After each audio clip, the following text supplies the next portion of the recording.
specific territory. Just a second. So recording in progress. So the second feature is special status of residents. So we understand that special economic zone is about giving incentives, but these incentives are given only to a specific range of investors, which shall apply for being able to get these incentives. The third feature is special institutional setup. When I'm talking about institutional setup, I mean that there are specific managing authority, or in generally this institutional setup is special for the zone. And last but not least, fourth feature is special regulatory regime, which actually we are going to focus on it further, which means that the regulation of a lot of aspects is different from how it's regulated on the rest of the country. So basically what I mean is, if we will look and take together all these four features, we can try to use them as a test to distinguish whether a special territory is a special economic zone or not. I will just try to give you a short example of when it can be beneficial to use these features. So there is such a zone which called Cayman Offshore Enterprise Special Economic Zone. They have recently changed their name for Cayman Enterprise City, but during some years there was this Cayman Offshore Enterprise Special Economic Zone. And there is an obvious question whether offshore zones are special economic zones. And trying to answer this question, it's not enough to use only these four features which I mentioned before. We also need to look into the nature of the zone and look into the specific peculiarities of the legal regime. So, for example, comparing special economic zones and offshore zones, we can mention that benefits eligibility, taxation, and even objectives of these zones are different. When offshore zones are basically created for giving some, yes, tax incentives, but mainly not for being an enterprise to produce some, but just for being registered on this territory. Special economic zones are different. As Yulia mentioned before, special economic zones are the instrument for social economic development. And this is a huge difference comparing to offshore zones. And similarly, just to sum up about this issue of comparison, very often you can see that Singapore or Hong Kong can be named as special economic zones, which basically these territories do not fit purely into the concept of special economic zone. So from the theoretical point of view, I believe that's very important to have kind of unified understanding what we mean when we are talking about special economic zone. I believe that you might have different approaches to this, but still some features of the zone are kind of agreed among scholars for today. So moving to the topic of disputes, you might know that special economic zone is a territory where a lot of stakeholders are involved in cooperation. And basically this means that disputes which are potentially can arise in zone can be of different legal nature and can be between different counterparts. So if we will look closer to these stakeholders in special economic zones, we can talk about 5 main groups of disputes, namely between central and municipal government, disputes between the SEZ authorities and government, between investors and states, between SEZ authorities and companies which actually involved in developing and managing the zone, and also local communities versus all other stakeholders. These are groups, this division into groups based on practice, because there were different cases, different disputes, which involve specifically these counterparts. Just as an example, if we will look into the experience of some countries trying to establish special economic zone, there were various cases when local community were opposing establishing special economic zone, and basically this led to disputes. But I want to, as time is limited, I want to focus only on one group of these disputes. These are basically the group 3, investors versus states, versus authorities of the host state. So my presentation is based on the article I published in the TDM issue. And when preparing this publication, I was doing a research and tried to look into the publicly known cases and find these disputes between investors and states which somehow involve the issue of investing into special economic zone. And my search resulted in 14 cases to be found. And they are of different nature, and actually the result of these cases were different. But what we can understand from these cases is there are basically three protection standards of investors which were in the center of dispute. This is fair and equitable treatment, non-discrimination standard, and non-expropriation standard. So the list of the cases you can, when you have time, you can check it in the TDM publication. But after looking into these cases and reading awards, we can draw some conclusions. The first one is indeed a breach of investment protection standard under special economic zone regime puts an extra burden on the state, basically extra burden within the question of proving that no legitimate expectations were breached.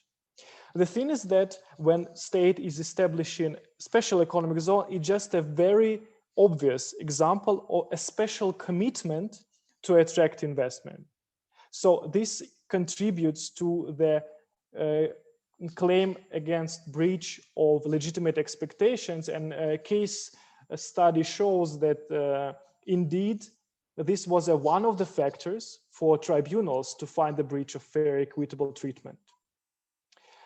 The second conclusion, which I decided to draw, is that on the other hand, when investor is investing in special economic zone is potentially an area where some kind of non-legal use of these incentives is possible. That is why in some tribunals specifically and explicitly mention that investor is also obliged to act in a fair and transparent way, and it cannot argue for any loss or damage in case this investor was breaking the laws of the host state. And the third conclusion regarding expropriation claims. So basically, there were several cases invoking expropriation standard. There is no super difference in terms of how this standard was interpreted by tribunals. However, that's often a case because investing in special economic zones often implies creating infrastructure, creating significant infrastructure. And depending on the regime in the host state, this infrastructure became some kind of thing to be expropriated. And there are cases involving Kyrgyzstan and some other states which actually was related to expropriation. So to conclude, I think my colleague the next speaker will delve deeper into the question of legitimate expectations. But in general, we can conclude that investing in special economic zone definitely has some impact on interpreting of protection standards of investors envisaged by international investment treaties or bilateral investment treaties. So, and additionally, this division of group of disputes can help us to preclude this dispute, just because when we know what are the potential problems, we can try to figure out the options how to escape this from these disputes. So I think that's all for me. I will be glad to answer the questions during the Q&A session. I think I'm in time, I hope. So thanks a lot for your attention. Thank you very much, Anton. It's you are definitely in time, and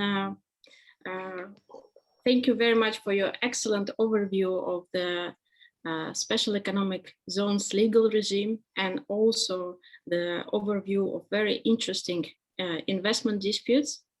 And I would like to continue our discussions with the next speaker, and by introducing our second speaker, Alexander Bakos, who will provide some remarks on the role of the legitimate expectations in the context of special economic zones and related disputes. Alexander Bakos is an international affairs research analyst at Comply Advantage. This organization focuses on the international legal framework concerning the adoption and imposition of international sanctions. He is also the managing editor of DAVA Strategic Analysis, which is an online platform which focuses on geographical and geopolitical analysis of the Eurasian region. Alexander holds an LLM in International and Comparative Business Law from University of Romania and LLM in Law and Economics from Utrecht University. Alexander, please take the floor. Thank you very much, Julia. And I just like to start by thanking the organizers for putting together this event and thanking the participants for taking the time to participate. So I would just like to, just 1 second, I would just like to share my screen here with you. Okay, so I think on for a brief moment on special economic zones and the legitimate expectations that investors may derive from committing their capital to such areas. I would like to delve even deeper and focus on one specific area of concern, whether investors, because of the nature of a special economic zone, may actually claim the freezing of such regulatory advantages when they are offered, simply by referring to the characteristics of the special economic zones. And today I would like to touch upon 3 issues. Firstly, why focus on this topic? Of course, many of you may be wondering, hasn't more than enough been said about legitimate expectations? Is there a new dimension which special economic zones adds to this issue? Secondly, I will delve into the issue itself and try to answer the question whether investors may legitimately claim the freezing of advantages offered by regulatory advantages offered by state when the investors commit their capital to special economic zones. And thirdly, I will briefly touch upon new generation investment agreements and their impact on the protection of expectations formed by the investors. When I'm referring to new generation investment agreements, I'm referring to those investment treaties which offer a better safeguard for the state's right to regulate, or which better qualify the investment protection standards. So firstly, the importance of the present discussion. Both the organizers and Anton touched upon one key issue of special economic zones, that they offer different rules than those applicable in the remainder of the state's territory, in this case, the host state's territory. Now, some of them offer regulatory advantages. Those regulatory advantages may entail different tax laws, more favorable to the foreign investor, or even different rules in areas as diverse as labor relations, the environment protection, or health regulations.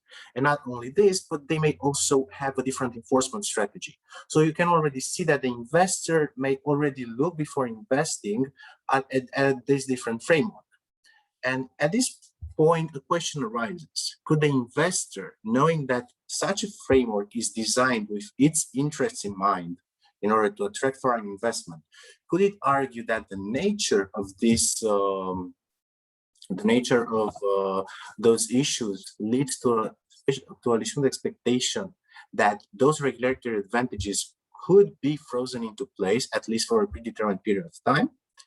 The Anglo-American versus Egypt tribunal, for example, characterized tax incentives found in a special economic zone as a defined and valuable interest. And those 2 objectives can already tie this issue to the legitimate expectations of investors. For example, that the interest is clearly defined may imply that there's a specific representation. On the other hand, the valuable objective may lead to the conclusion that the investor puts a premium on those regulatory advantages. So, of course, question that arises is, to what extent can the investor then simply rely on those elements and characteristics of the special economic zone and argue that it had the legitimate expectation to benefit from those regulatory advantages for a predetermined period of time? After conducting my research, I reached the conclusion that as a rule, even when it comes to special economic zones, there's no entitlement to a regulatory lock-in. The simple fact that special economic zones offer those benefits does not mean that they amount to stabilization promises. Usually, in order for an investor to claim the immutability of a regulatory framework, there needs to be a stabilization promise. Otherwise, the state is free to amend its regulations to a certain extent. This was actually put by the Fenosa versus Egypt tribunal, which argued that not only does the stabilization promise need to exist, but it needs to be part either of the investment treaty or of the main domestic statute applicable to the case. I would also like to refer to the Yuri Bogdanov and Yulia Bogdanova versus Moldova award, where it was found that a stabilization clause existing in a legal statute actually would have been able to lead to legitimate expectations that were worthy of protection, that the regulatory advantages would be kept in place for a predetermined period of time. But this was also not only to the specificity of the promise, but also to the fact that the promise was enacted for a predetermined period of time.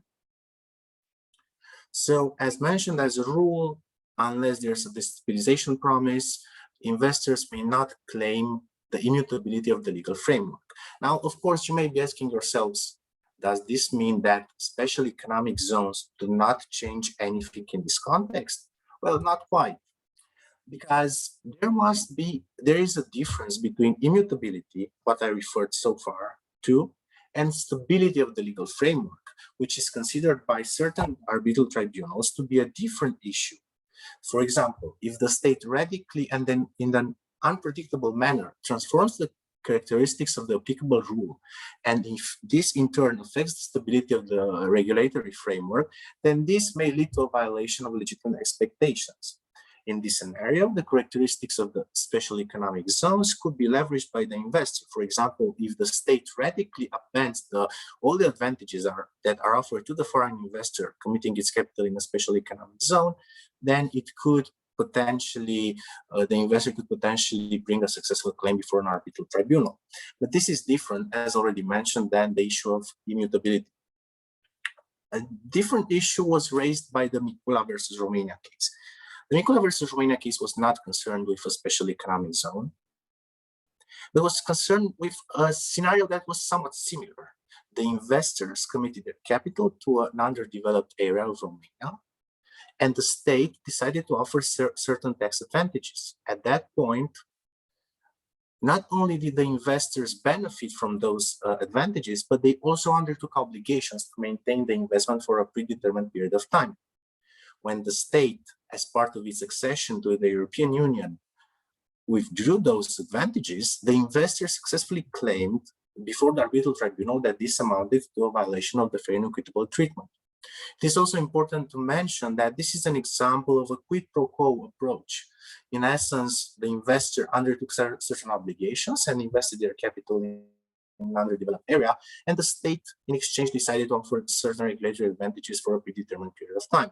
So, when applying this reasoning to special economic zones, then it might be possible to see, for example, that when such issues also arise before arbitral tribunals, then the investor could argue that such a similar quid pro quo arrangement could lead to a successful claim eventually that the legitimate expectations were violated.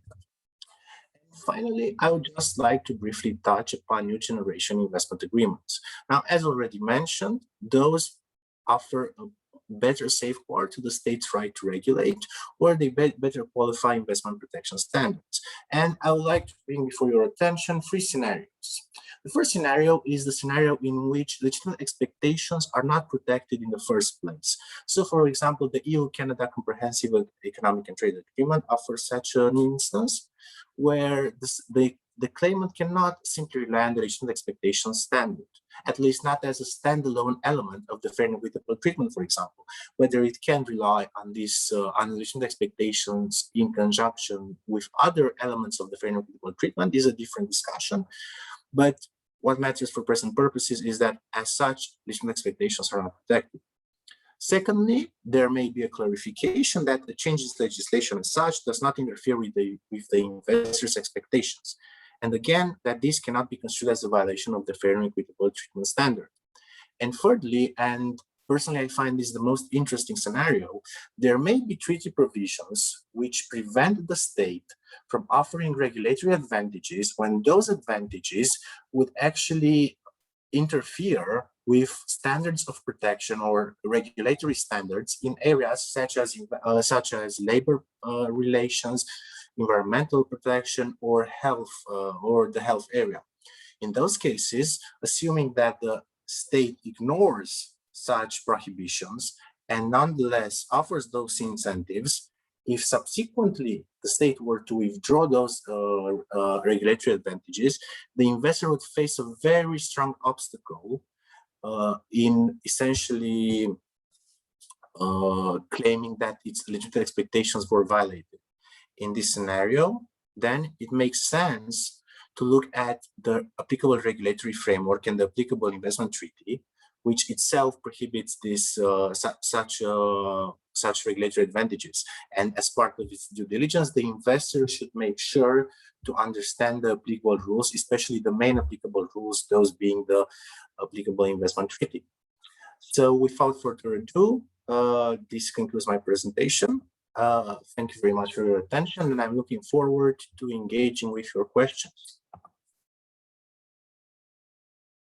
Thank you very much, Alexandros, for very detailed analysis of the scope of the legitimate expectations in the context of the special economic zones. For the audience, I would like to remind you that you can pose your questions in the chat. However, we will first proceed with the second panel, and afterwards we will have a longer Q&A session where you can ask questions to Alexandros and Anton. And I would like to thank again both speakers and give the floor to Jülьen Cheyz, who will proceed with the second panel. Thank you, Julia.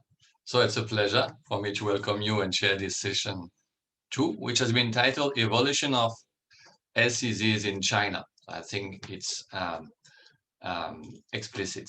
The first speakers will be Professor Francisco Leandro and Dr. Yishao Li. They will focus on China's SEZ in the Belt and Road and in the Greater Bay Area, while Dr. Sabatino, the second speaker, will focus on Chinese special economic zones and international economic law. The third paper will be presented by Dan Xi and Zhenji Wang. They will talk about the new developments and approaches in Shanghai pilot free trade zones. Let me just remind everyone that each speaker will have a maximum of 10 minutes each for his or her or their presentation. And as you had just said, let me also encourage anyone in attendance to write your questions in the chat box during any of the presentations. I will collect the questions and direct them to our experts in the Q&A session. Don't feel obliged to wait the Q&A session to ask your questions or make comments. In fact, it's easier to manage questions when they come in early, all right? And after the 3 presentations, I will open the floor for Q&A on sessions 1 and 2. All right, so it's my pleasure to introduce our first speaker for today, our first speakers, I should say, Professor Leandro and Dr. Rachel Li Yichao, both from City University of Macau. Dr. Leandro is currently an associate professor and the assistant dean of the Institute of Research on Portuguese-speaking countries at the CTU of Macau. His most recent books are respectively titled Steps of Greatness, the geopolitics of the Belt and Road Initiative. The second book is about the challenges, developments, and promise of Timor-Leste. And the third book is, again, if I may say, about the Belt and Road Initiative, and it's nicely titled, An Old Archetype of a New Development Model. And it's published by Palgrave Macmillan. His co-author, Rachel, is a Ph.D. candidate at the Institute for Research on Portuguese-speaking countries at the City University of Macau. She received a master's degree in comparative civil law in Chinese from the University of Macau and a bachelor of laws from Nanjing University in China. So Francisco and Rachel will explain their paper published in TDM as a transformative SEZ, China's changing the paradigm along the Belt and Road and in the Greater Bay Area. So I hand over to you, Rachel and Francisco. Thank you very much, Professor Jülien. It's a pleasure to see you again. Thank you very much, Julia, for organizing this panel, and thank you very much all the organizers for inviting us this evening here in Shanghai. It's good to see familiar faces, and it's good to be here. Well, today we are supposed to talk about the evolution of special economic zones in China. And the first question I would like to ask is, why is that relevant? Oh, the reasons are many, but you know, after realizing, and this is a figure that we have already mentioned here several times, 5,000 special economic zones across the world, spread around 150 countries. This is an unavoidable topic that we have to deal with. I would like to go very quickly to the fact that the first special economic zone appeared in China in 1979. The first overseas Chinese special economic zone appeared in 2006. We have around 20 today, some of them with success, others with more success, others with less success. So that's quite important to learn from the Chinese experience, but also to learn from the experience of other countries. That's why after completing the publication of this paper, we continue our publication, and we had a chance to look at African special economic zones, especially in the Portuguese-speaking countries, taking in consideration that in Africa, we have around 200 special economic zones and around 50 more developing projects to establish more special economic zones. The second point is, what can we learn? I mean, special economic zones are basically mechanisms of deboarding, and they somehow are established as mechanisms of policy of the state. If you look at China, you see that the decisive steps developing economic zones, they more or less coincide with the very important moments, like 1999, the policy of opening up, 2001, the session of WTO to WTO, the 2013, the Belt and Road Initiative, 2016, when the renminbi became one of the international monetary fund currencies, and the establishment of the Great Bay Area as well. So they are instruments to create a network of economic agents. First idea. Second idea, they certainly have an economic role as a tailor-made connectors for having ever-changing marketing conditions, domestic and internationally speaking. But they also have, and I think this is one of the lessons learned from the Chinese experience, they work like a lab. They have also a laboratorial role as a cluster of innovation and transformation. And finally, the third point, we notice there are different types. We have noticed they have different models to be established, and then we notice they also have different locations. And one of the things that we notice when we look at special economic zones, whatever we talk about them referring to domestic ones in China or overseas or even African-speaking countries, location is a very important aspect of all of them. And the most successful special economic zones, they are located in the vicinity or somehow connected to economic corridors or to growth corridors. So things like transportation, logistics, deboarding mechanisms, as we have already discussed here today, multi-sector experiences, or even investing in human capital became quite important factors in the context of the Chinese lessons learned. The third point I would like to make is, what was the key driving factor in this transformation of the different aspects of special economic zones in China? Well, 2 points. The first one, certainly domestic market. Initially, domestic market played a very important role in this architecture of connecting different trade agents. But later, especially after 2013, and very especially after 2016, we notice that special economic zones were basically tools for internationalization and to create a global network of trade agents. This is particularly important along the maritime Silk Road, and we have taken some time to look at the experience of special economic zones in the African Portuguese-speaking countries. Finally, and before I hand over to Rachel, I would like to mention, some researchers, they ask, why, if special economic zones work so well in China, why they don't work in other places? So to understand this question, or to try to figure out a nice way to answer this question, I would like to advance three reasons. First, one of the reasons from the Chinese lesson learned from the establishment of the Chinese special economic zones is they should be tailor-made solutions. There is no one solution fits all. And even if the solution works, the establishment of special economic zones requires a continuing improvement of the solution. First idea. Second idea, they also are highly dependent of the experience of the different countries and also the market conditions. We already mentioned this today in our webinar, how important is the experience of the establishment of the different solutions within the special economic zones.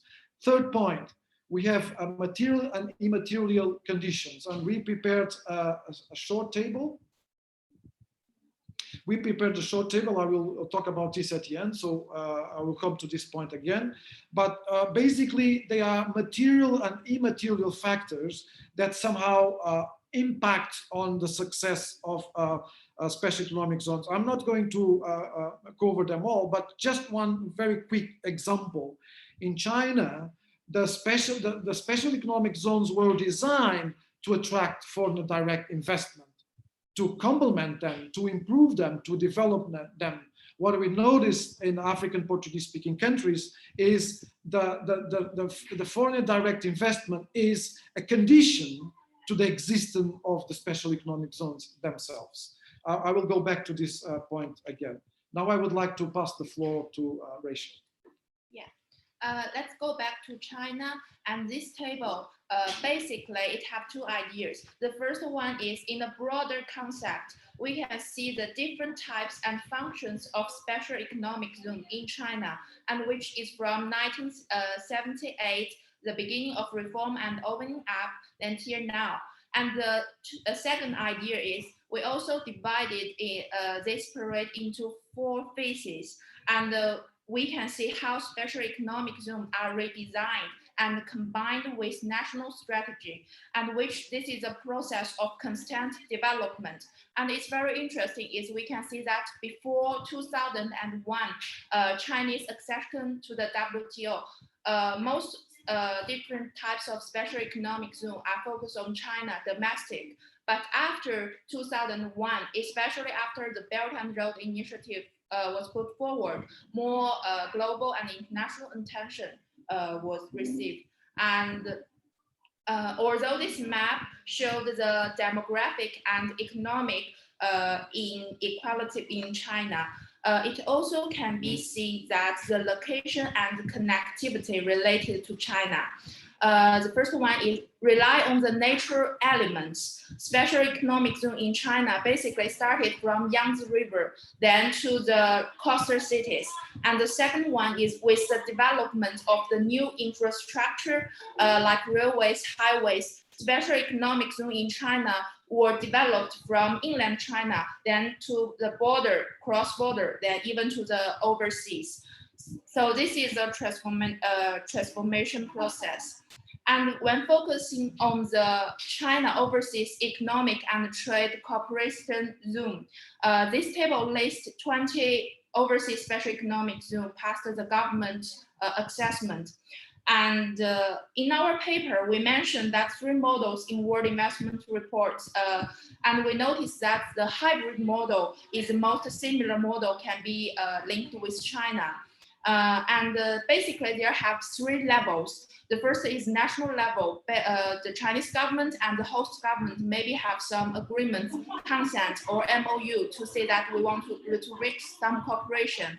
And the second level is investment enterprise. The role they played, like the development, the Zoom developer and operator.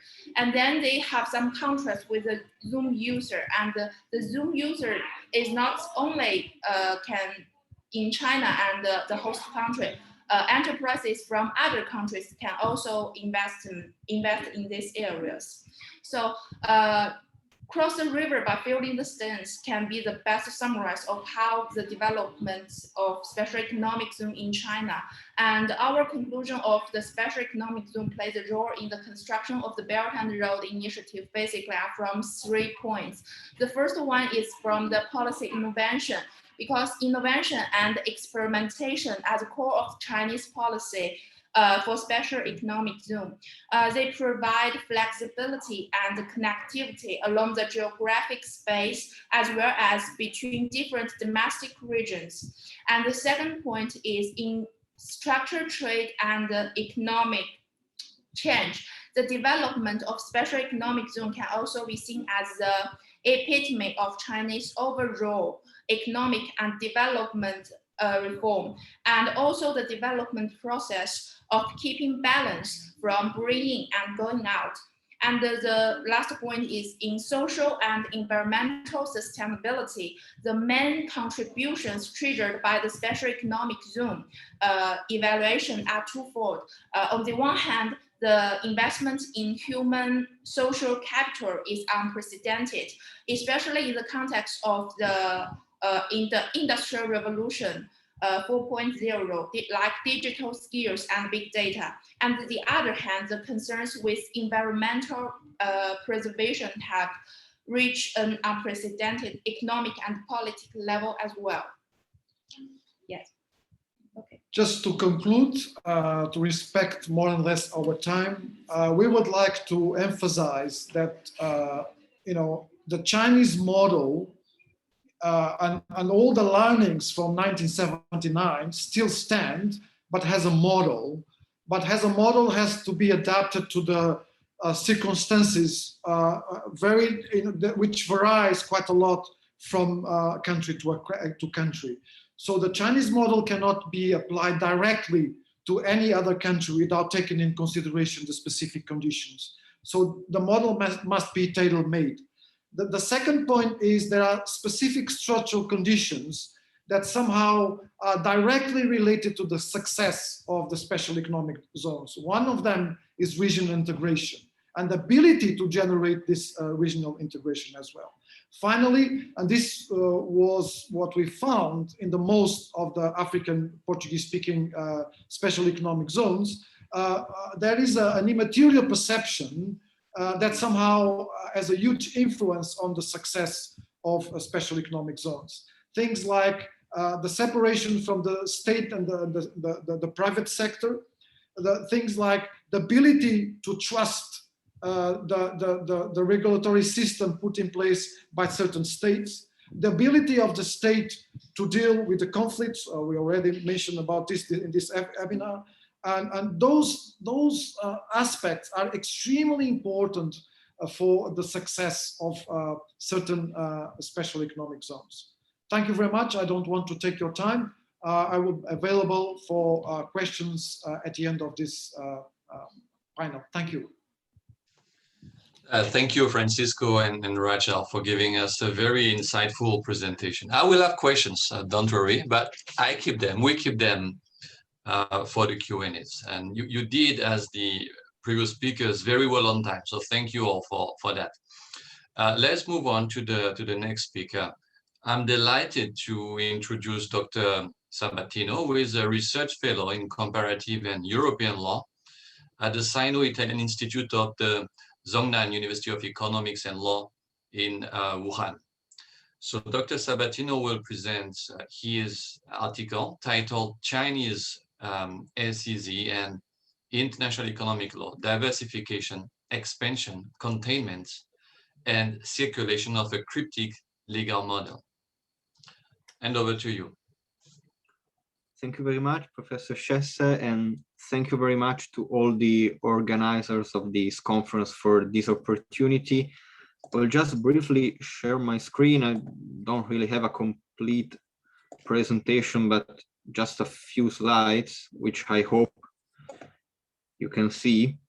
And well, as Professor Cheyz was saying, the title of my article is quite long, so I will just focus on some main points I tried to address in the article.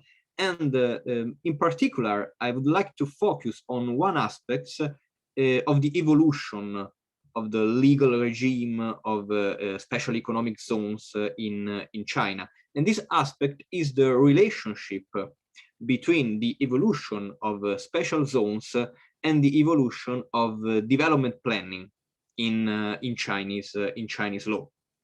And from this point of view, in particular, we can distinguish and differentiate between three main generations of Chinese special economic zones. Well, the first generation is that of the first special zones, starting from the beginning of the reforms.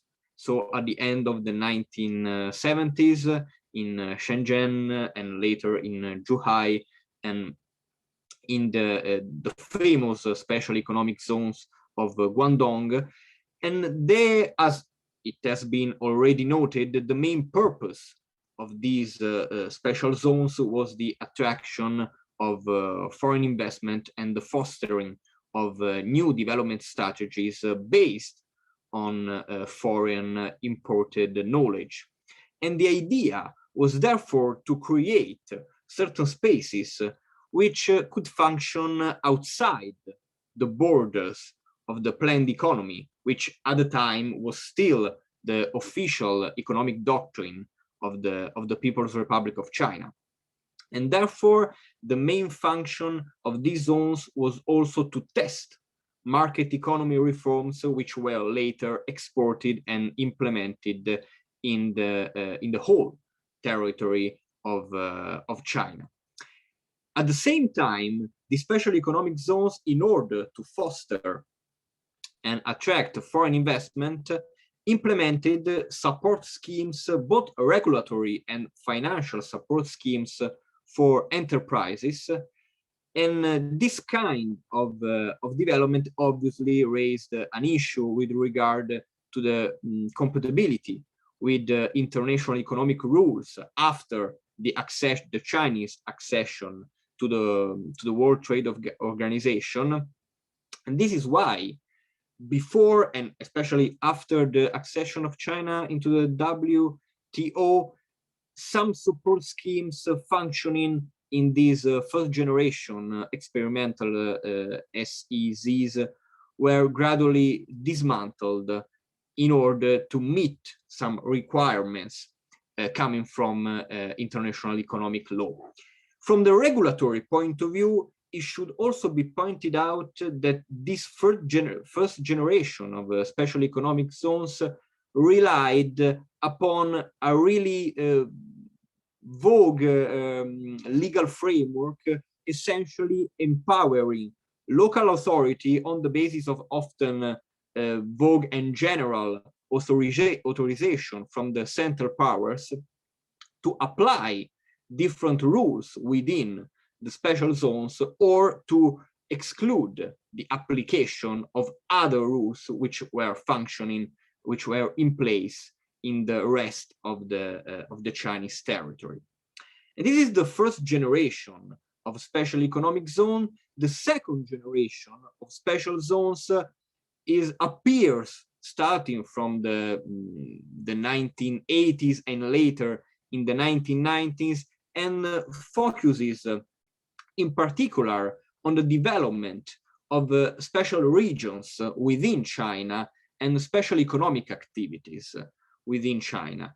Is a set of special economic zones whose main purpose refers to the inner development of Chinese economy. Obviously, it does not overlook the importance of the attraction of foreign investors, but it also tries to foster development by actually implementing financial support schemes also for Chinese enterprises operating within these zones. And we have different kind of special zones belonging to the second generations, mostly focusing, for example, in high technology economic fields. For example, in Wuhan, where I work and where I lived till 2019, near the Zhongnan University. Actually, the Zhongnan University of Economics and Law was placed within a high-tech development zone. And the enterprises operating within this high-tech development zone enjoyed a certain degree of support from the public powers in order to pursue development strategies and public development strategies.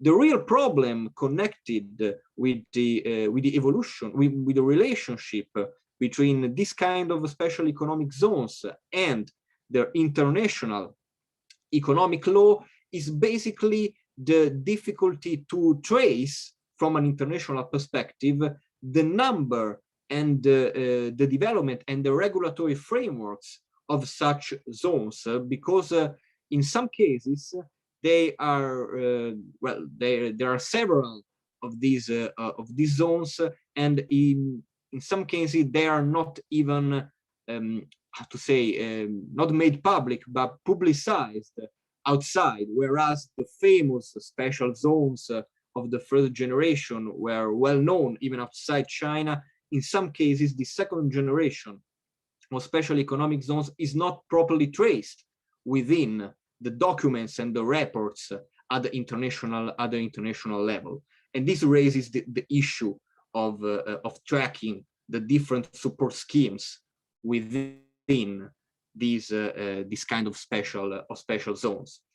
And in the third place, the third generation of development of special economic zones is that of the free trade zones or the pilot free trade zones, as in Shanghai and recently in the province of Hainan.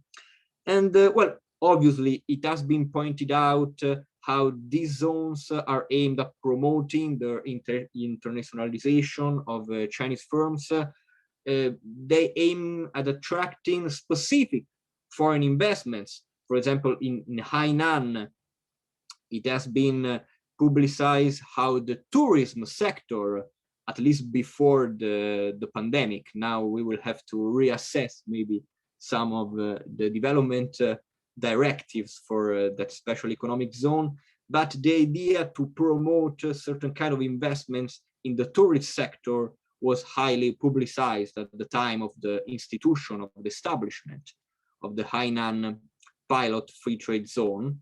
But one feature which I think is particularly important from the perspective of Chinese law is the stronger connection between this kind of free trade zones and the development strategies and plans. Since the first generation, for example, of special zones were conceived as a sort of experience, of experiment which could function outside the plan, with the gradual transformation of Chinese development planning from a vertical one to a more horizontal and coordinative kind of development planning, the idea is to include the development and the support strategies for these free trade zones within the development plans issued by the planning authorities in China. There is obviously a sort of a higher attention to international standards and to the respect of the principle of rule of law. For example, in the Hainan Free Trade Zone, we have a decision from the Sanya Intermediate People's Court in 2019, which explicitly referred to the purpose, the policy purpose of the free trade zone in fostering the protection of intellectual property rights in order to determine in concrete the amount of compensation to be given to an economic operator whose trademark-related rights had been infringed. But this kind of support, this kind of adherence to international standards is deeply connected with the development of both framework plans for these pilot free trade zones and also general development plans issued by the public authority, in the sense that, for example, and I am approaching the end of my speech, sorry, the connection between the development plans and the development of this third generation of free trade zones is also connected with the role that in the construction and promotion of such pilot free trade zones is played also by a set of Chinese state-owned enterprises, which within the free trade zone may operate adhering to international economic law standards, but on the background they may receive a certain degree of support by the government pursuant to general development plans and general investment plans. I am mostly exhausted. I think I am in time, and I don't know if there is time for another remark, or is it finished? Gian Matteo, perhaps the very last point, if you can wrap up in 1 minute. Okay, well, just actually, it is really connected with a part of the previous speech, and is just how this model of Chinese special economic zones circulated in different ways, depending on the geographical context and following the Chinese international cooperation strategy. A sort of direct reception of the Chinese model of economic zone is maybe identifiable only in North Korea to some extent, especially with regard to the first generation of special economic zones, whereas other special economic zones in Asia or in Africa, which are mostly managed by Chinese enterprises through contracts and especially public-private partnership, are Chinese-led special economic zones, but are not directly related to the Chinese legal model of special economic zones. And this is basically a point to confirm what has already been said in the previous speech regarding the necessity to tailor the development of different legal regime on the actual circumstances of the place where the zone is established. And thank you very much for your time and your attention. Well done. On behalf of everyone here, I'd like to thank Gian Matteo Sabatino for a very interesting presentation. There'll be questions for you too. So now it's my pleasure to introduce our next speakers for today. This is Ms. Dan Shi and Mr. Zhengjie Wang. So Dan Shi is a PhD candidate at the University of New South Wales in Australia. She holds a LLM in commercial arbitration from Stockholm University and an LLM in civil and commercial law from the elite Chinese law school of China University of Political Science and Law, CUPL. And her current research is in the areas of commercial arbitration, private international law, company law, and contract law, and SEZ, of course. And her co-author is Mr. Wang, who is a lawyer at Albright Law Offices in Shanghai. He specializes in litigation, arbitration, and WTO law, and has acted for large enterprises on dispute resolution ranging from trade finance, equity, property, and labor. So we look forward to their presentation. They'll be talking about the hybrid commercial dispute resolution mechanism, and in particular with respect to the Shanghai pilot free trade zones. I hand over to you.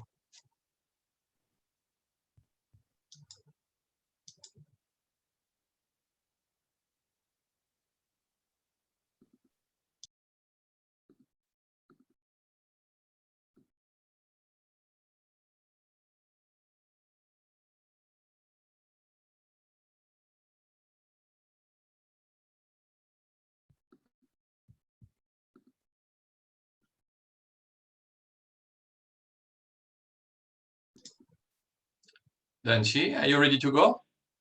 Yeah, but I have some problem with my PowerPoint and just a second, I will help you.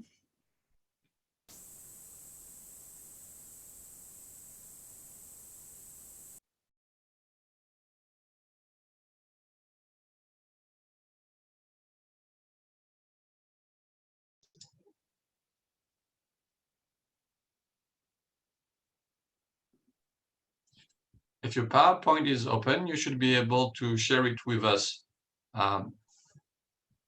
by pressing the share screen button at the bottom of the screen. Okay, it's coming from Moscow.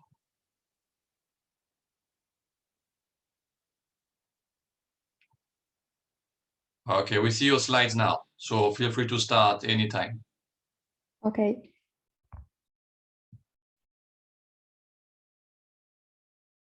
Thank you for coming today. I'm Danny, and I'm looking forward to talking with you today about the changing tide of arbitration administered by foreign arbitral institutions in Shanghai FTZ.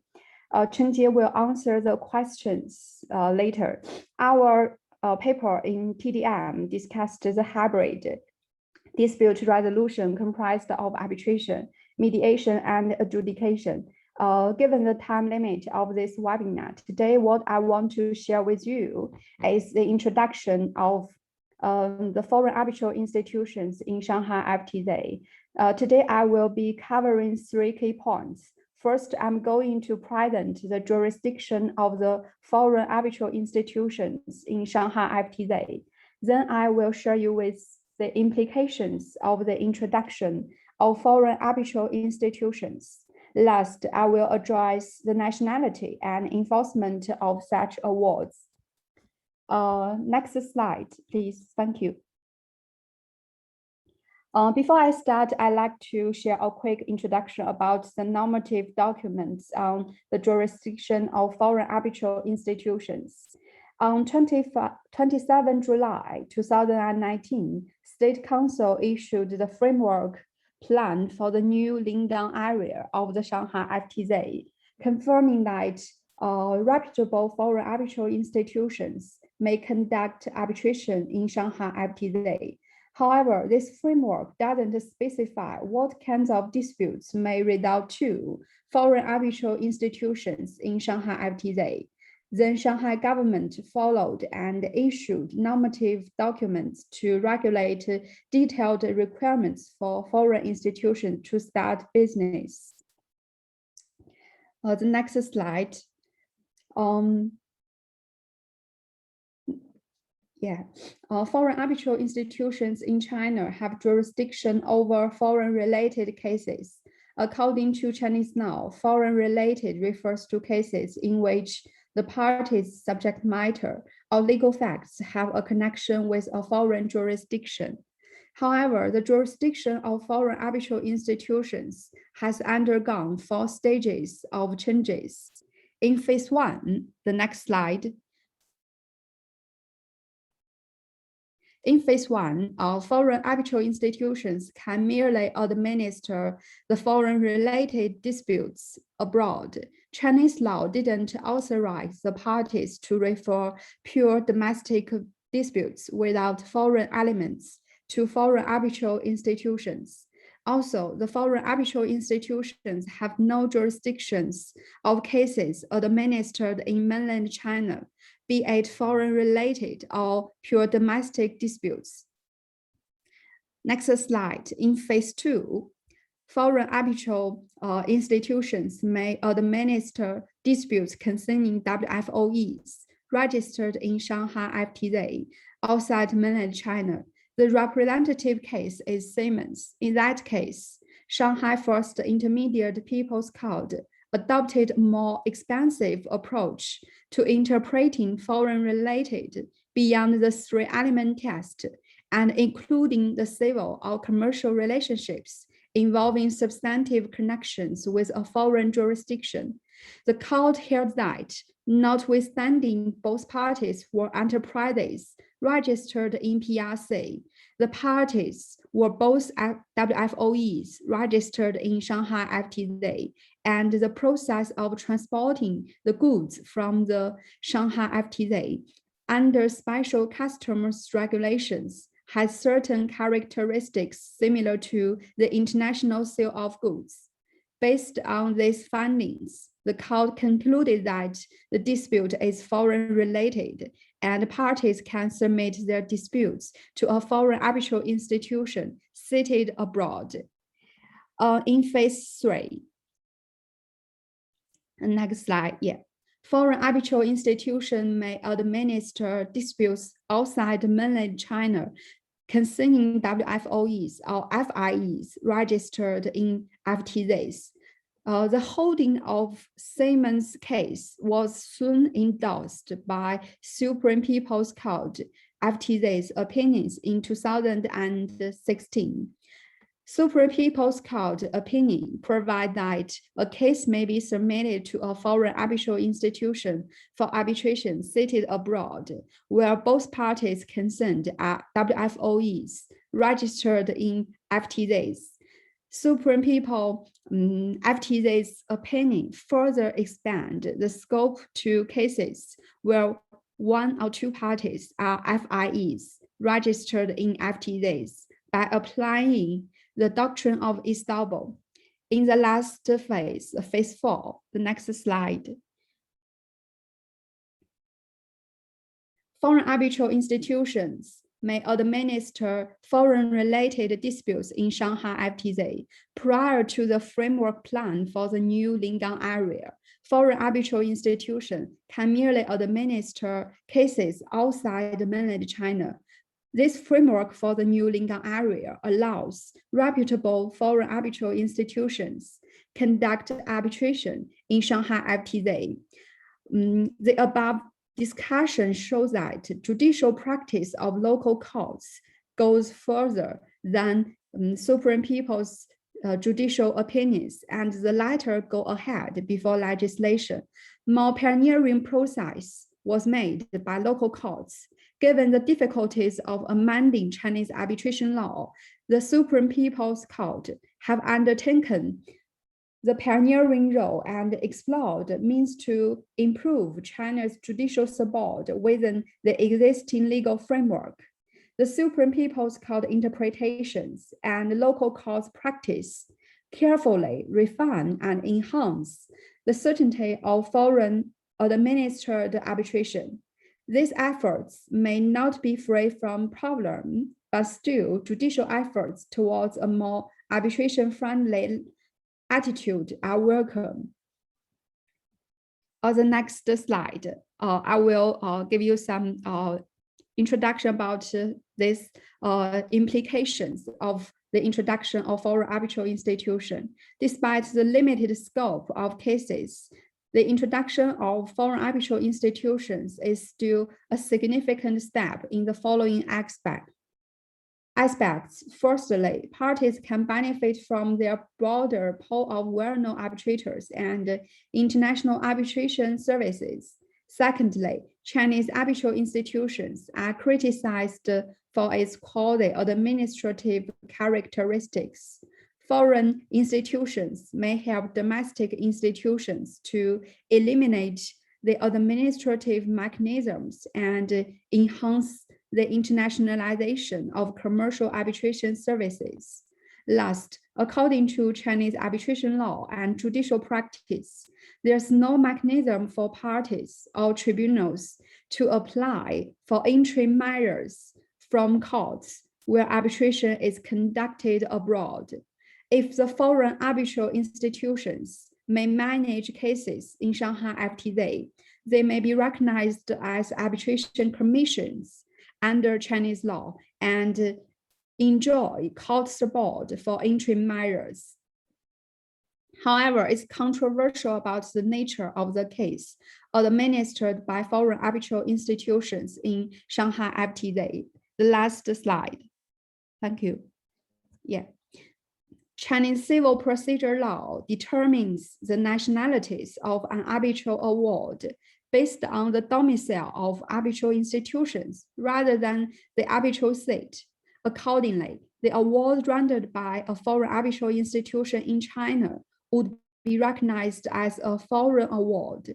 In practice, a few Chinese courts take the middle role and recognize such award as non-domestic award. I argue that Chinese courts should follow the international practice and confirm awards rendered by foreign institutions in Shanghai FTZ be domestic awards.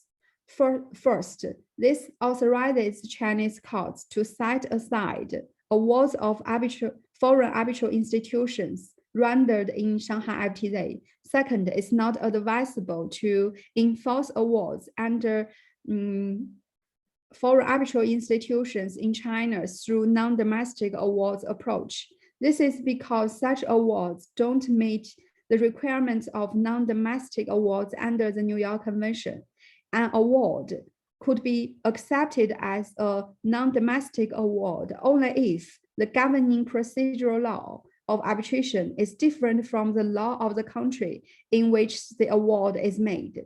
This is not the case for awards rendered by foreign arbitral institutions in China, since the governing law of arbitration is Chinese law as well. And thank you for your attention.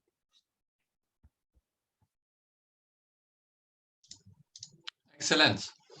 Thank you, Danny, for giving us a very insightful presentation. So it's time for the Q&A now, and it's a great time because we have received quite a good number of questions. So let me organize them in two groups.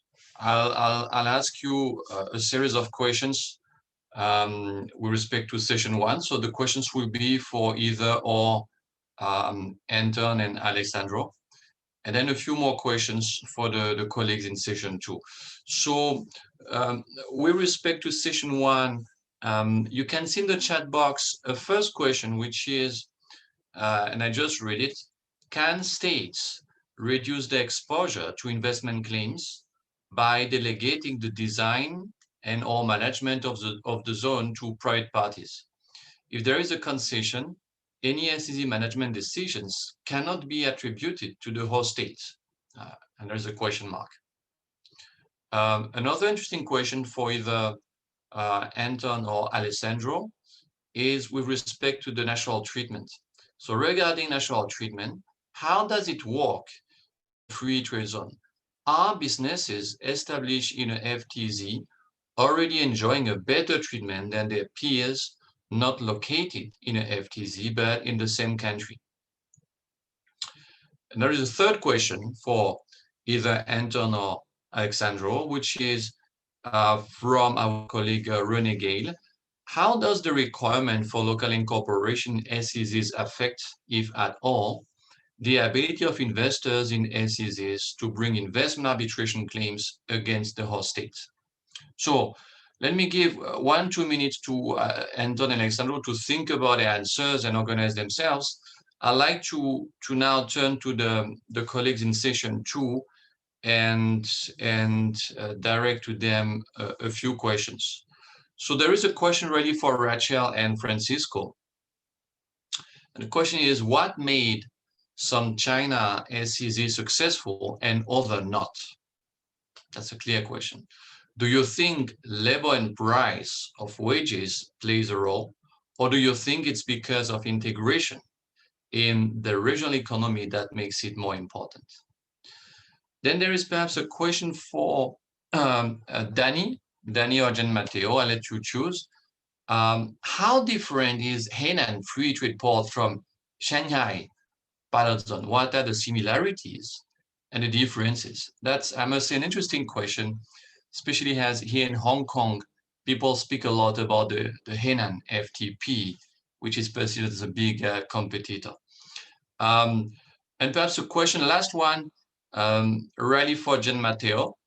Gian Matteo, are the Chinese SEZ likely to be continuing on relying on extensive subsidies, or will the influence of international economic law rules lead to a reduction of subsidies? That's a great question too.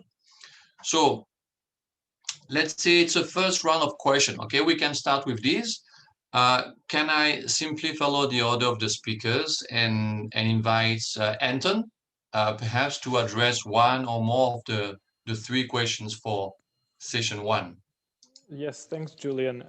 We actually managed to discuss with Alessandros how we are going to handle the questions, and we will just comment. Each of us will comment on all 3 questions briefly.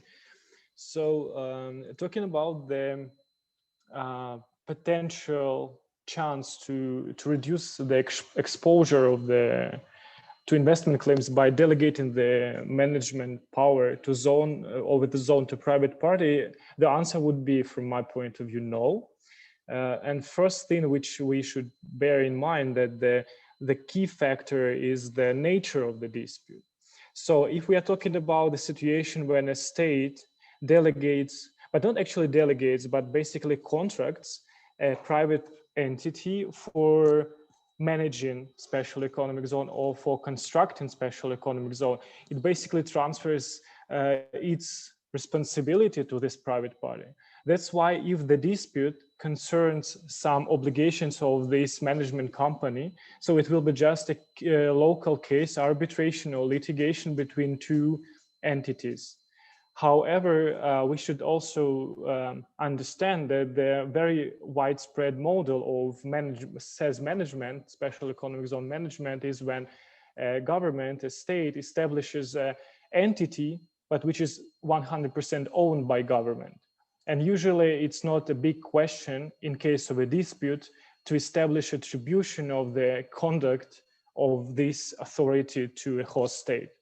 So that's why it's very important to look at what's actually the reason of the dispute and where this, where the obligation which is actually argued fell in the scope of which area of responsibility of which stakeholder. So this is about the first question. The second one about the national treatment, which is a really good question. So I would say, indeed, there are some cases where the special economic zone and state was challenged for discrimination. However, the approach of tribunals is that there is no actual discrimination, because even if investor which claims for discrimination will enter special economic zone on the same rules in the same procedure, so it need to be in like circumstances to and then basically if this investor will get the status, this investor can enjoy all the preferences which which already existing residents enjoy. So, and in general, if we will look into the sum of bilateral or multilateral investment treaties, there are even sometimes an special exclusion in the clauses describing the national and most favored national treatment. saying that special incentives given in special economic zones are not considered as a breach of national treatment. And that's actually the question to synergy between special economic zones and international investment treaties, which actually was mentioned by Teresa Chen, the Secretary of Justice by Hong Kong. And that's actually one of the tendency for new bilateral investment treaties to have this specific mentioning of interplay of special economic zones with the legal regime. And the last one was, let me see. Okay. Does the requirement for local incorporation in special economic zones affect the ability of investors to bring investment arbitration claims against the host state? So indeed, it's a common practice that in order to invest, foreign investor establishes a subsidiary, a local company within the territory of special economic zone. However, the original investment, basically money or whatever, coming from outside. So basically, the nature of investment remains foreign. And if we will look to the case law, that's not a big deal for tribunals to find a constitution of foreign investment when foreign investor actually establishes local national subsidiary and invests through this subsidiary. So to conclude, as case practice shows, there is no big deal and big problem with proving that foreign investment really exists and then bring the claim against state under BIT. So I think that's my point of view towards the questions. Alexandros may have some different approach. Alexandros? Okay, thank you very much. Actually, I agree with pretty much with everything you said. I would just add a few points in the case of every question. So let's start with the first question. I think it's important here to look at the nature of the state measure. So, for example, if the state delegates, let's say, management of the zone to a private party, and the private party acts, let's say, outside of any governmental authority and acts simply as a private party, then there's no question. But if, as Anton said, we're looking at private parties exercising what in essence amounts to governmental authority, then the situation changes. And under the articles on state responsibility, for example, under customary law on state responsibility, you can attribute the conduct to the state because essentially it is governmental authority which is delegated. And as long as the private party acts within the confines of this governmental authority, then there's no issue. The second thing I wanted to point out here was that, for example, there may be certain measures which may not be delegated. And I will just refer back to my discussion on regulatory advantages. We cannot delegate tax law modification or adoption to a private party. So in that case, there's no discussion of delegating everything to the private operator, to the, let's say, the manager of the special economic zone. Now, second question, let me just scroll down. Not much to add there. As long as they're not in like circumstances, there's no problem. However, I can imagine a scenario where the conditions for receiving special economic zone status may be applied in a differentiated manner. So if the investor could prove, so let's say a foreign investor which is not operating in a special economic zone, but for example, would try to obtain special economic zone status, and because of the conditions which it can prove that they are discriminatory, then there might be some scenarios where national treatment or most favored nation treatment may be breached, but it's highly fact specific. And finally, the final question. I understood this question more from the perspective of territoriality. So, for example, if if we think about special economic zones as part of the host state's territory, then investors operating as part of that those special economic zones are still part of that territory. So they should bring a claim just like any other foreign investors operating on the territory of the host state. In fact, as far as I'm aware, most investment treaty agreements do not differentiate between the territory of the host state in general and the special economic zones. So from this perspective, there's pretty much the same treatment which should be offered. And those are my points that I want to raise. Thank you very much. Thank you, Alexandros. And I agree. I'm not aware of any investment treaties that would make a difference between the national territory and any SEZ, although that would be an interesting way forward. Thank you. Yeah, let's now invite Francisco and Rachel to give the answer to the question they received. Hello, everyone. Thank you for the question. And I would like to answer first, and maybe Professor Francisco can add some other points. Follow me. About the question why some special economic zone in China is successful and others not. I have two ideas. The first of all is at the very beginning, the function of special economic zone design in China actually, because we need to notice that the basic condition of each regions in China are different. So one of the purpose of them is they want to use special economic zone.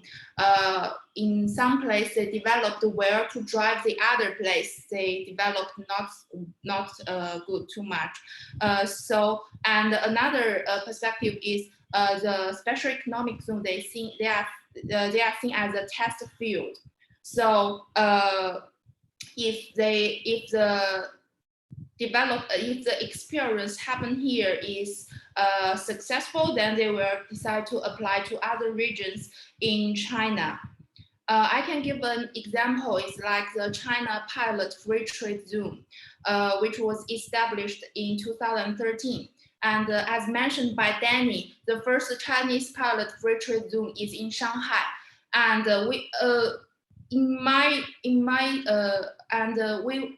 actually many we can see that a lot of experience happen in Shanghai. If they are successful, then they will decide to apply to the other regions in China. Until now, we have 21 pilot free trade zones in different provinces. But each of them, they will have different functions, like Guangdong pilot free trade zone. The more focus of them is they will combine with the Great Bay Area, and another pilot free trade zone in Hunan, which focus on more cooperation with African countries. So they will have something in common, but they will have also have something in different. So in this perspective, I think the lessons we learned from some failure special economic zone. This can be see the changes or some facilitate the development of the constant development of special economic zone in China, and to help them to redesign or adjust with the Chinese national strategy. Yes. Well, very quickly, it's very interesting, the question, because when I think about special economic zones in Africa, I can say yes or no very clearly, and most of them are related to the lack of success, are related to the state experience or the market conditions. And there are some cases that are the main problem is that the special economic zones were dependent of a third party. But in China, I don't really understand them in that way. Because as Rachel said, they perform different functions. And even when they are not fully successful, they are transformed into something else according to the lessons learned and the experience of the previous one.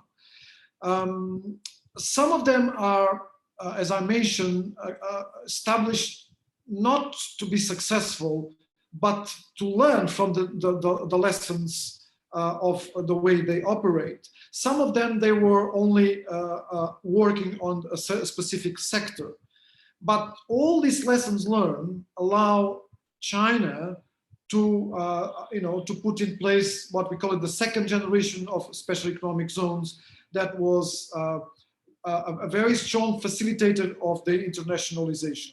So I'm not sure if I can call them a failure in the broader perspective, and especially with the intention that they were established. And I think I agree with the point that Rachel just made it. There were some problems, especially in terms of the marketization of the special economic zones, very much related to the international standards, problems with international property rights, problems with the labor rights, problems related to banking and insurance sector. But I don't think those are catastrophic failures that allows me to say, this project completely failed, as we have seen similar experience in Africa. Two very quick points to finish. Integration, yes, absolutely. We noticed that first, Rachel also mentioned this. First, we noticed a very careful design to provide regional integration involving different provinces. Then the internationalization or integration international flows, especially with the maritime Silk Road. And then we observed again another level of regional integration with the creation of the Great Bay Area, which we already mentioned. Finally, about labor. I think both ways. The fact that wages are higher in the special economic zones, they trigger the most qualified employees, but also because of the wages are higher, also people tend to value more skills and look for more skills. So this also had an impact outside of special economic zones.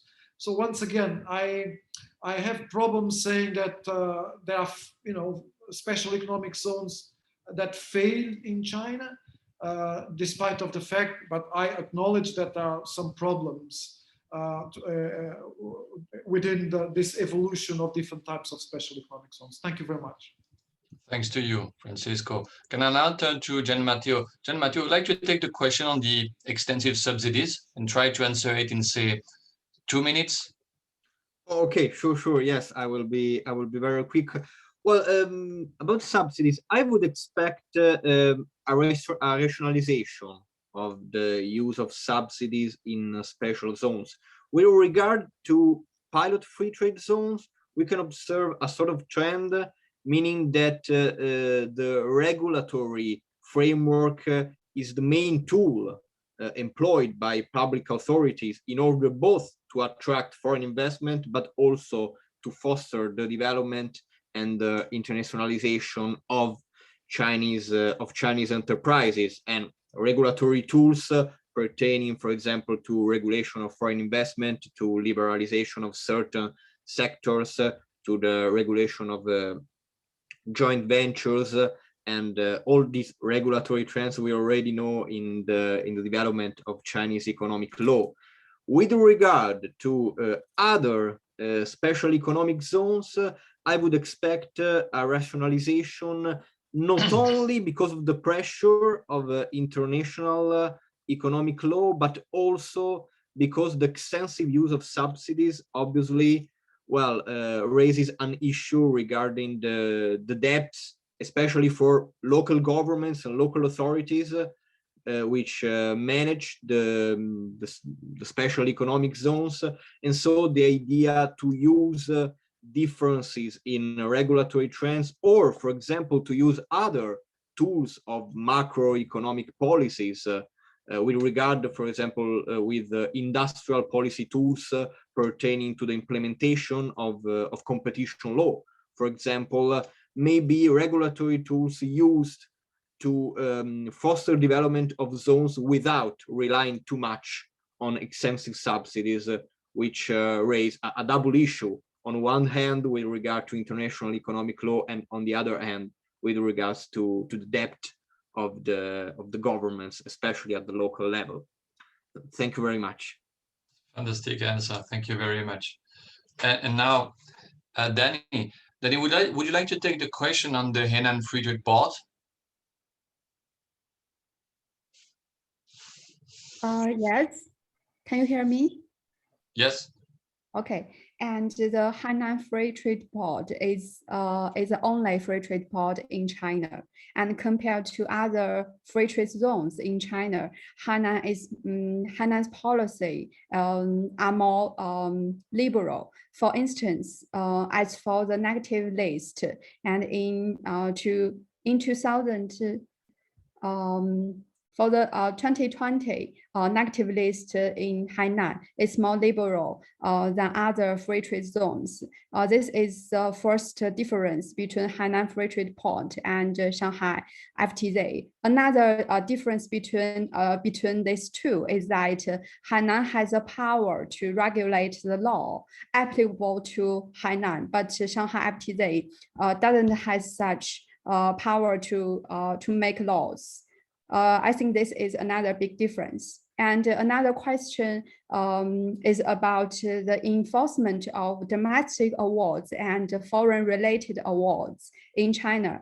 And I have to say that for foreign related awards, the enforcement is similar to the New York Convention. And according to the civil procedure law in China, the refusing grounds for foreign related awards and New York Convention awards is same. Are same, but for domestic awards, there are other refusing grounds such as corruption and evidence got by illegal activities. Another difference between these two enforcement is that Chinese courts are more friendly for foreign-related arbitral awards. This means that if courts want to refuse to recognize foreign-related awards, it have to report to the higher courts.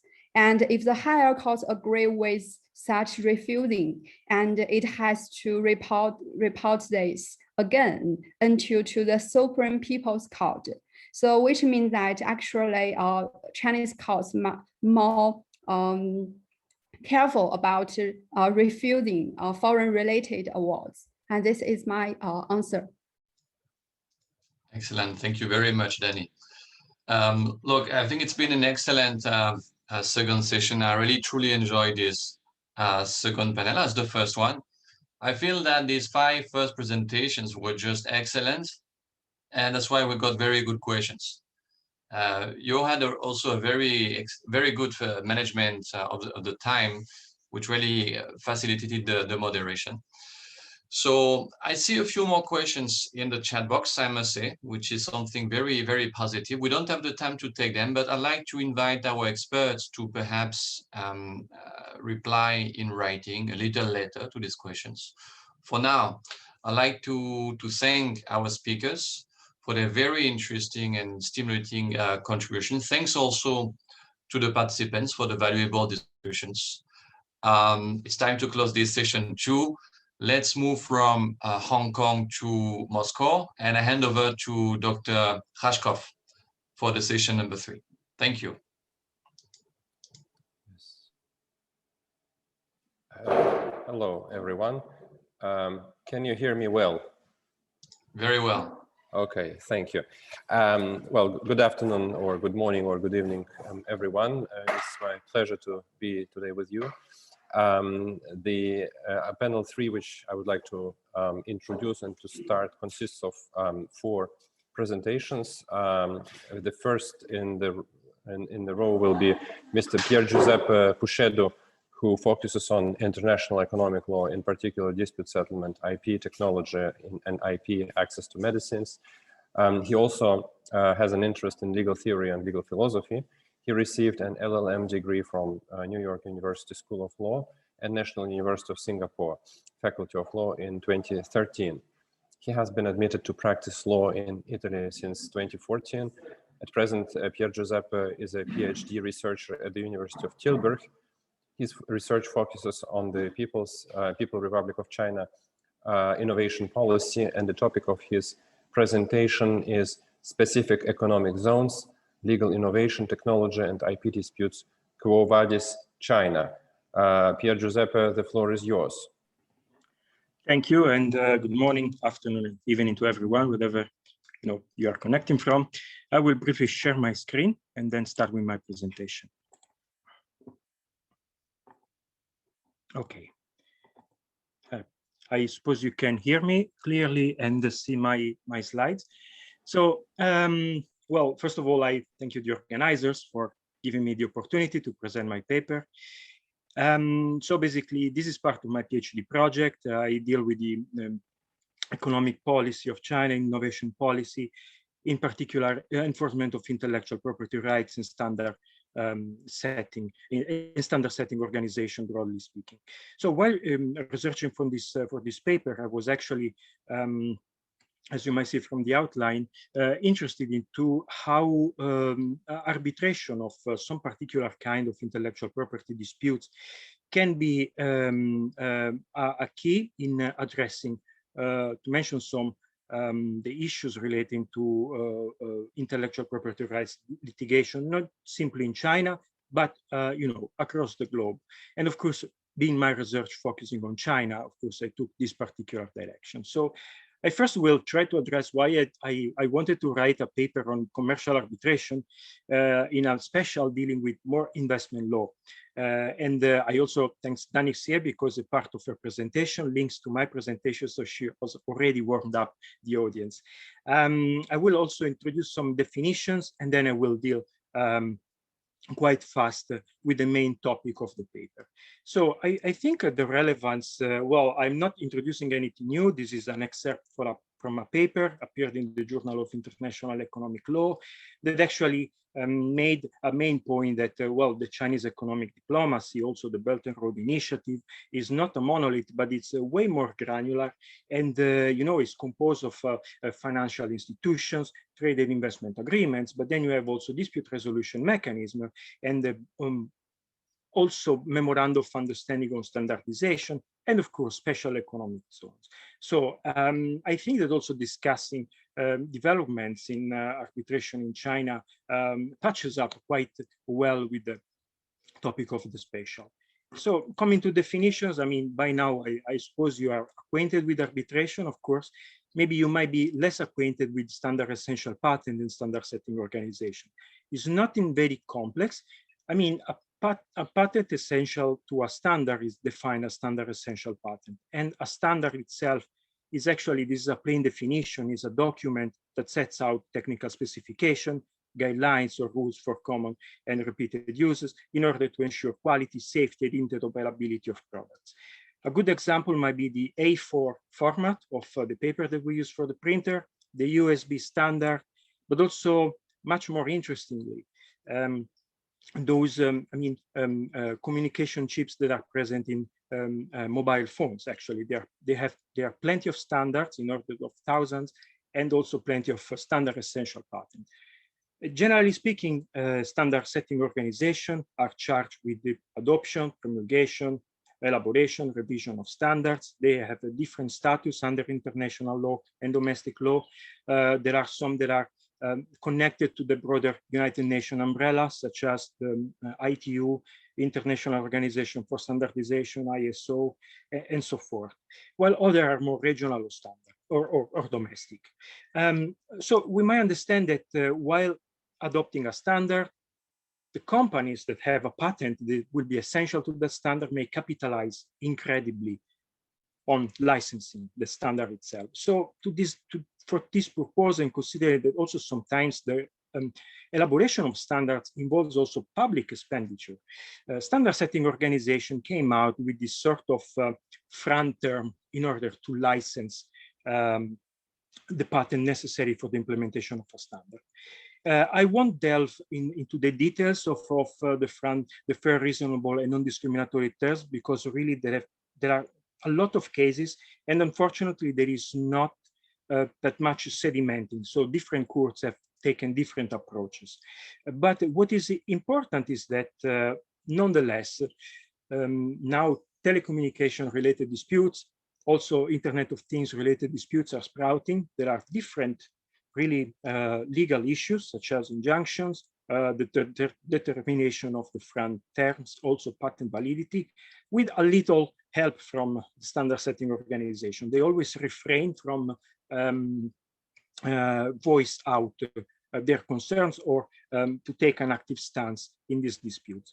So initially, literature, academic literature started discussing about the possibility of arbitrating these particular disputes.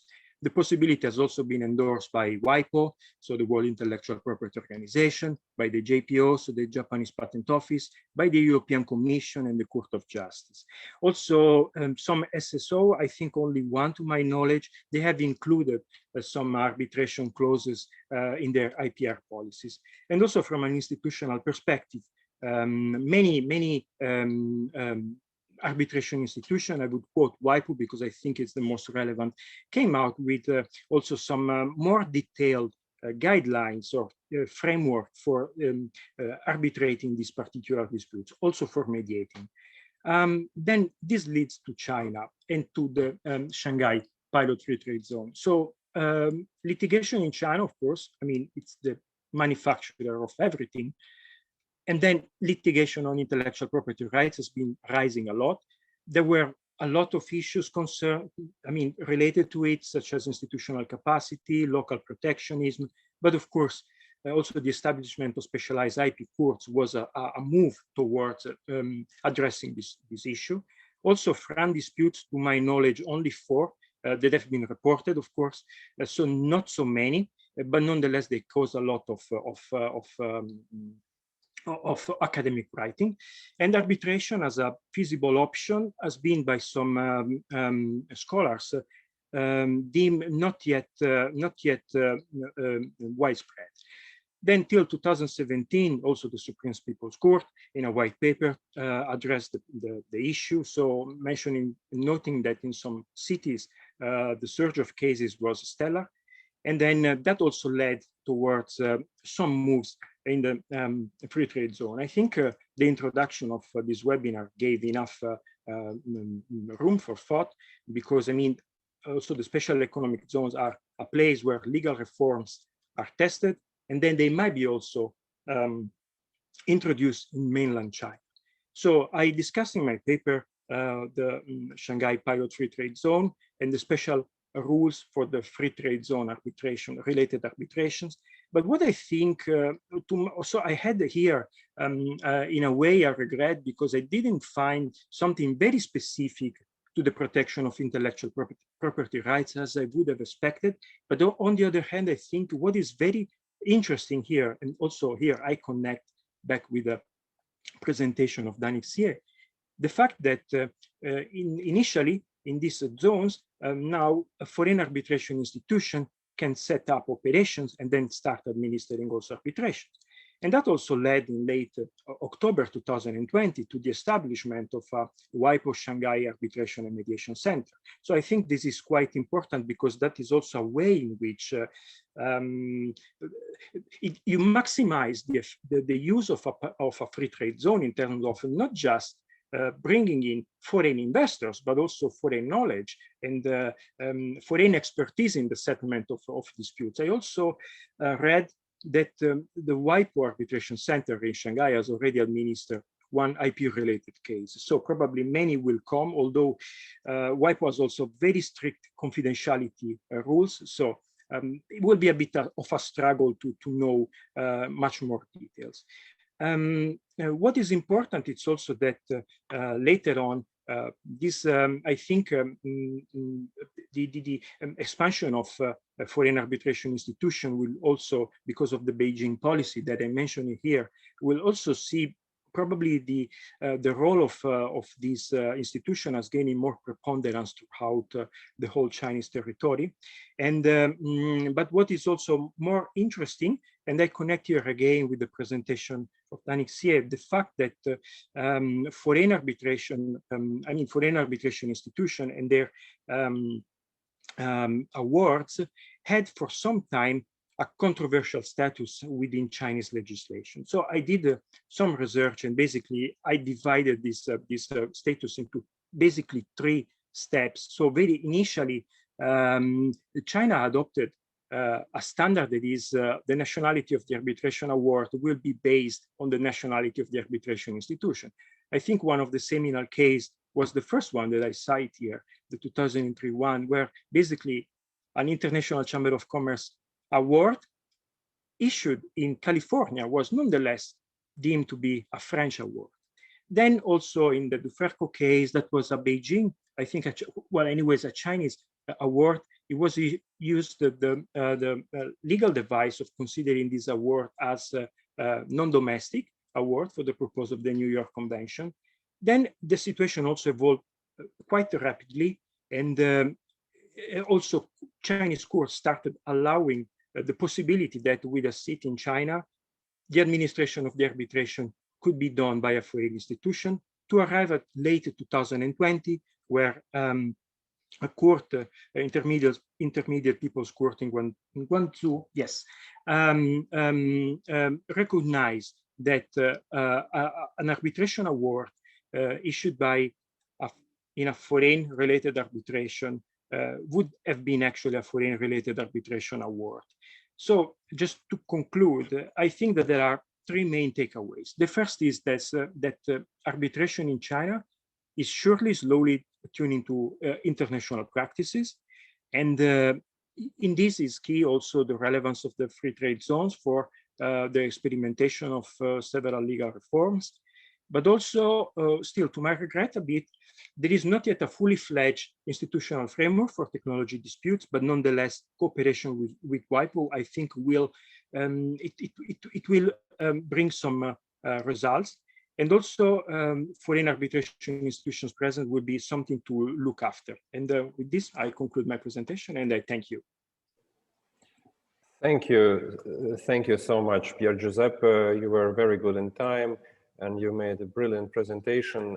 I put a question to you, which is this: would you say that the international commercial arbitration mechanism in China is or is not in line with the New York Convention of 1958?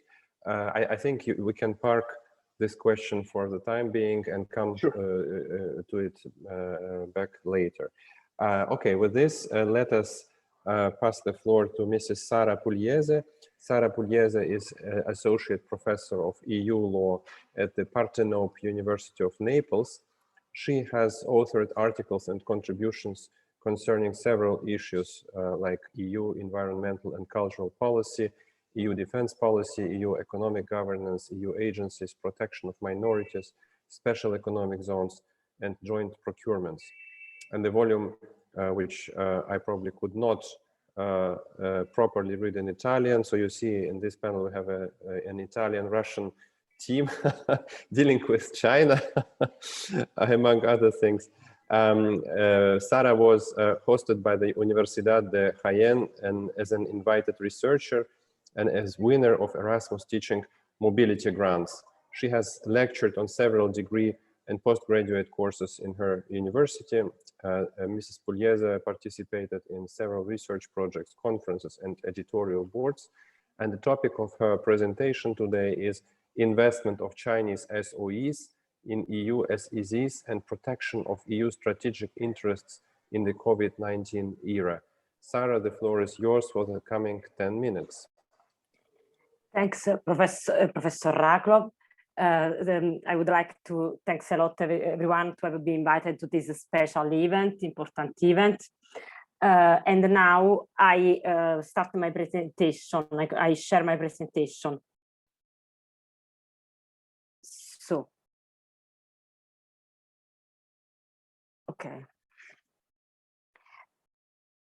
So my subject concern investments of China special undertakings within the European Union special economic zones. As is well known, this is a subject that has been significantly increasing during these during the last years. and it is an important stimulus for the growing of European Union special economic zones. Nevertheless, it could be a bit risky when it allows foreign investors to acquire control on European Union strategic undertakings and essential infrastructures. So, after a brief examination of the European Union discipline concerning special economic zones and a brief description of the China's investment within them, I would like to put these problems in the framework of the unilateral and bilateral instruments adopted by the European Union to control too aggressive activities of foreign investors within the European Union internal market. As is well known, in the European Economic Community Treaty, there were rules that were specifically in conflict, that were a bit in conflict with the idea of preferential areas, preferential customs and fiscal areas. Nevertheless, no specific prohibition was continued within it. After the Denmark judgment that acknowledged the member states' autonomy, freedom in establishing their taxation systems in industrial exports, the states started to exercise pressure on the Commission to be authorized to establish this kind of zones, mainly in less development regions with cohesion objectives. And after that, the custom code was adopted with the simplification of some so-called preferential customs treatments. I refer to free zones and use, but in particular inward and outward processing, a method of transnational production based on a geographical segmentation, but on a strategic unity, affirmed itself also in the European Union, and special economic zone, where it has already been underlined, it is possible to join preferential custom treatments, administrative simplification, incentives, preferential fiscal treatments, was considered as the optimal dimension for this kind of transnational production method. Also because special economic zones include generally infrastructures that are able to speed the movement of goods and semi-finished products, useful to improve the production and to answer to the growing demand accelerated by e-commerce diffusion. Third countries, and in particular China's government, started to stimulate investments in the European Union infrastructures, mainly in the, but not only, in that contained within the special economic zones, with three kinds of strategies. Obtaining share direct in the transport and logistic service providers, as in the case of Hamburg, Trieste, Rotterdam. Obtaining shares within the transport authorities managers, where it was possible, as in the case of Piraeus, Antwerp, Bruges. Funding the building of connecting infrastructures between European Union port, as in the case of Piraeus and Balkans, on Belgrade and Budapest. Even if this kind of investment are very important as it concern infrastructure modernization and allowing the European Union to maintain its central role within the international trade fluxes, they could generate a loss of control on supply chains and, as already underlined, the loss of control on essential facilities. And as a consequence, to react to these risks, European Union adopted some unilateral and bilateral instruments aimed to monitor and screen foreign operator behavior that could appear too aggressive within the internal market. When I speak about unilateral instruments, I refer to some rules, sectoral rules, that have an indirect effect in terms of control of acquisition in European Union. I refer to transport and energy rules, on to financial supervision, in particular banking union, but I refer also to competition control, in particular remember in particular the KCCNG and came China Syngenta, but I refer also to some commercial policy instruments recently adopted within the framework of the European Union commercial policy that has been adopted in the several years, as for example the regulation 2019 that established a screening mechanism on the grounds of public security and public order. As is well known, this regulation has been the object of a guidance after the COVID-19 outbreaking by the European Commission that urged the states to adopt a screening mechanism on the critical health infrastructures and in general on the essential infrastructures, because it feared that the weakness coming from the prolonged lockdowns within the countries could generate creeping activities on European Union undertakings. I refer also to the well-known white paper on foreign subsidies adopted by the European Commission on Jan 2020. As is well known, this white paper has been on the 5th of May, on the last 5th of May, followed by a proposal of regulation that in order to speedily intercept activity subsidies with subsidized by third countries, established two methods: an overall ex officio control on activities subsidies by third countries, and a prior notification system as it concerns the greater public procurement procedures and acquisition. When I speak about bilateral instruments, I refer to some norms that are included within the bilateral agreements signed by the European Union with its trade partnership in the last 10 years. I refer to CETA, European-Japan Partnership, European Vietnam and Singapore Free Trade Agreement and Agreement on Investments, and with the due differences also to the European Union, United Kingdom Trade and Cooperation Agreement. All these agreements near to the pre-establishment and post-establishment rules, and in some cases also to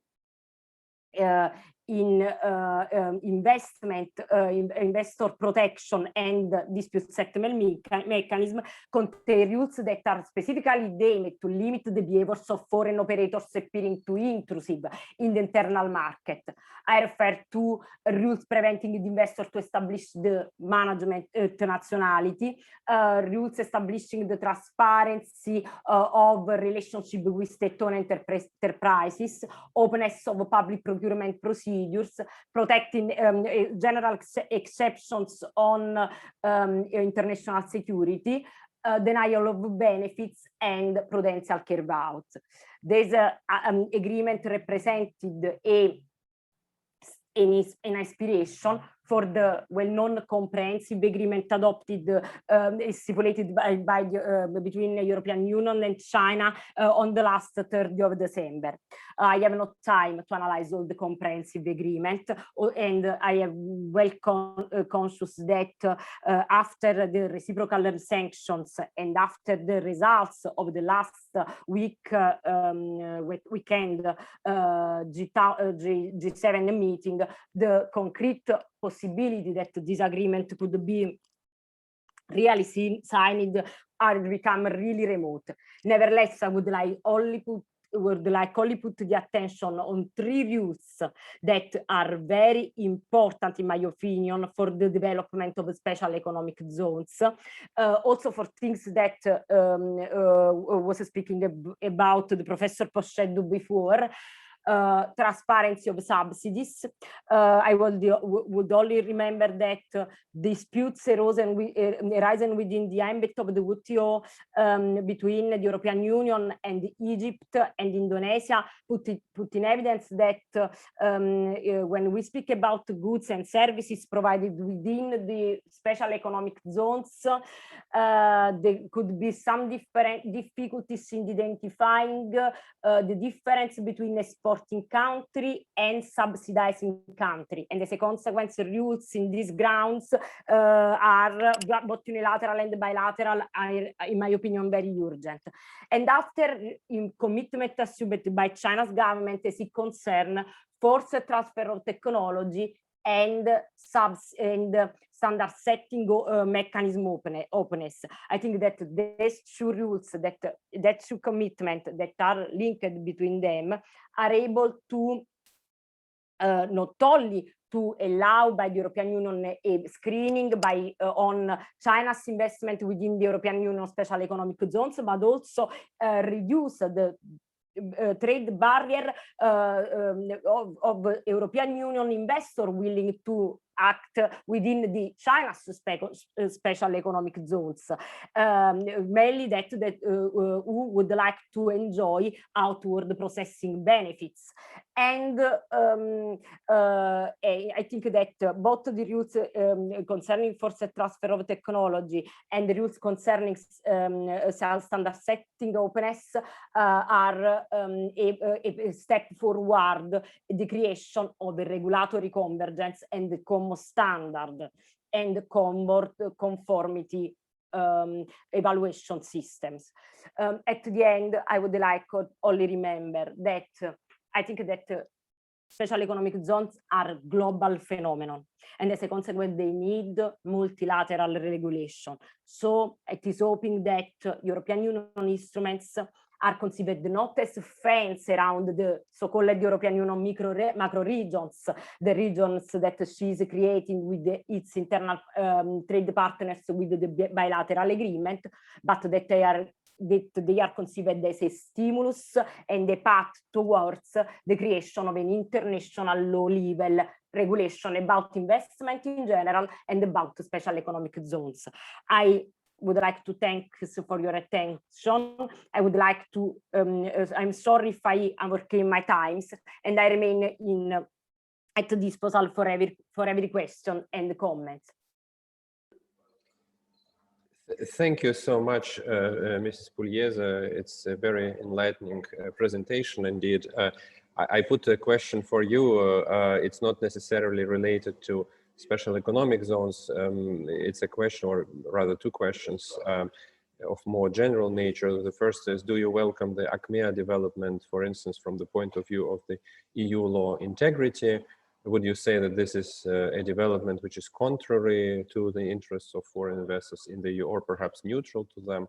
And the second question is, how do you assess the US attempts to cast an anti-Chinese alliance? That's how the press calls it, with the EU. Do these attempts undermine the EU-China Comprehensive Agreement? And another question from Mr. Pier Giuseppe Puscedo. For you, Mrs. Pugliese, what are your thoughts on the recent EU foreign subsidies move? I suggest that we discuss this question after our panel. And with this, let me please pass on the floor to Dr. Andrei Petrakov. Andrei is a Ph.D. in law and senior lecturer of the Department of Entrepreneurial and Corporate Law of Kutafin Moscow State Law University. He specializes in Russian entrepreneurial and investment law. He is one of the executive editors and authors of the textbook Investment Law, published recently in Russian. Andrei Petrakov graduated from Kutafin Moscow State Law University in 2015, where he also received his PhD in law in 2019. And the topic of Mr. Petrakov's presentation is SEZs in Russia, technology, innovation, and investment. Andrei, the floor is yours for the coming 10 minutes or so. Okay, I'm started the presentation.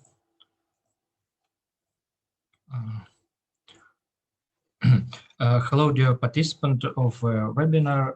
In the panel number 3, Evolution of SEZ of China and Russia. My presentation will be dedicated to Russian territories under the special regime of business activity related to innovation.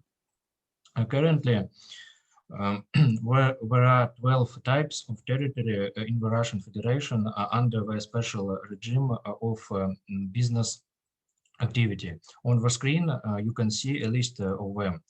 Some of them are actively developing, while others are slowly fading away. On this slide, you can see the main performance indicators of special economic zones since 2006. Where data are given as of 2012, but now Russia has 38 SEZ in 31 regions. This slide shows the Russian Far East, where territories of advanced social and economic development are being actively created. 23 have already been created.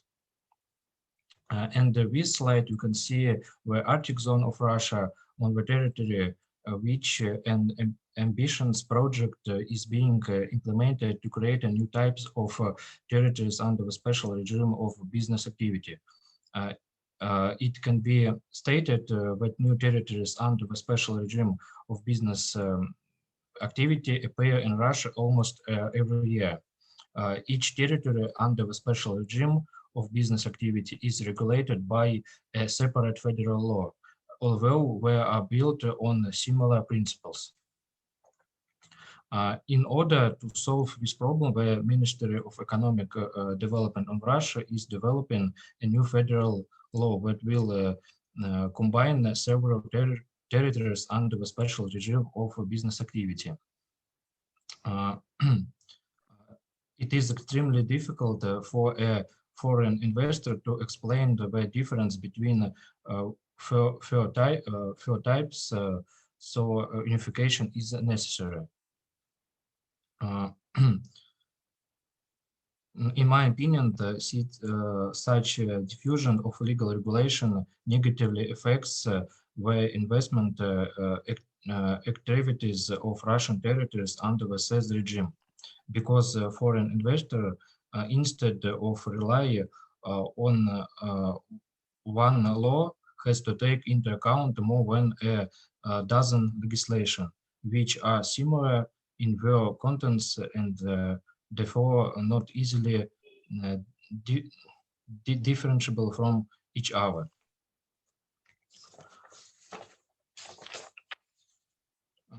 Returning to innovation, we can state that in Russia, 4 territories under the special regime of business activity are directly related to the stimulation of innovation activity. These are Technological and Innovative Special Economic Zone, Skolkovo Innovation Center, International Medical Cluster, and Innovation Scientific and Technological Centers. Thus, in Russia, there are 14 territories under the special regime of business activity related to innovation. Most of them are located in the European part of Russia. As a general rule, which territory do not have a statutory period of existence, except the territory or except for technology innovation SEZ, which are created for 48 years without the possibility of prolongation.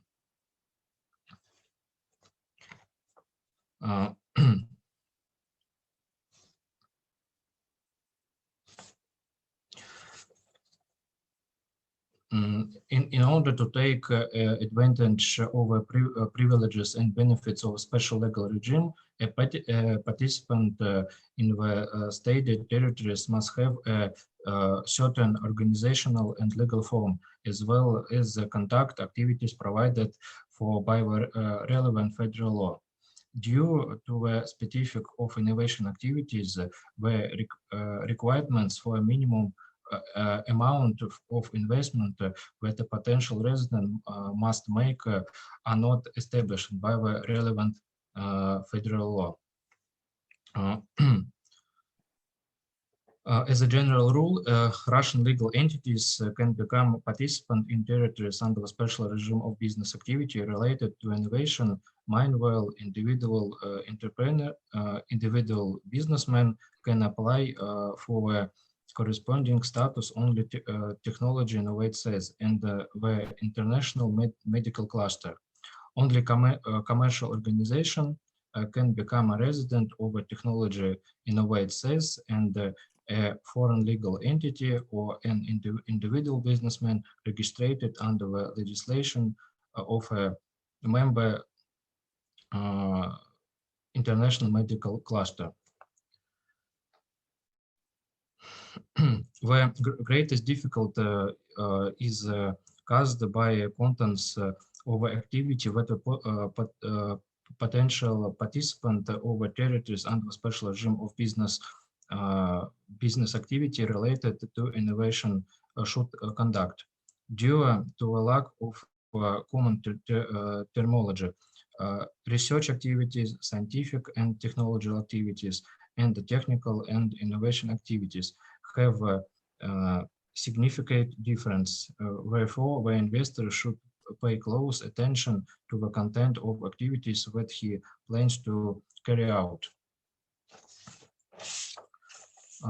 On this slide, you can see a detailed description of activities that a potential participant of the relevant territory should carry out.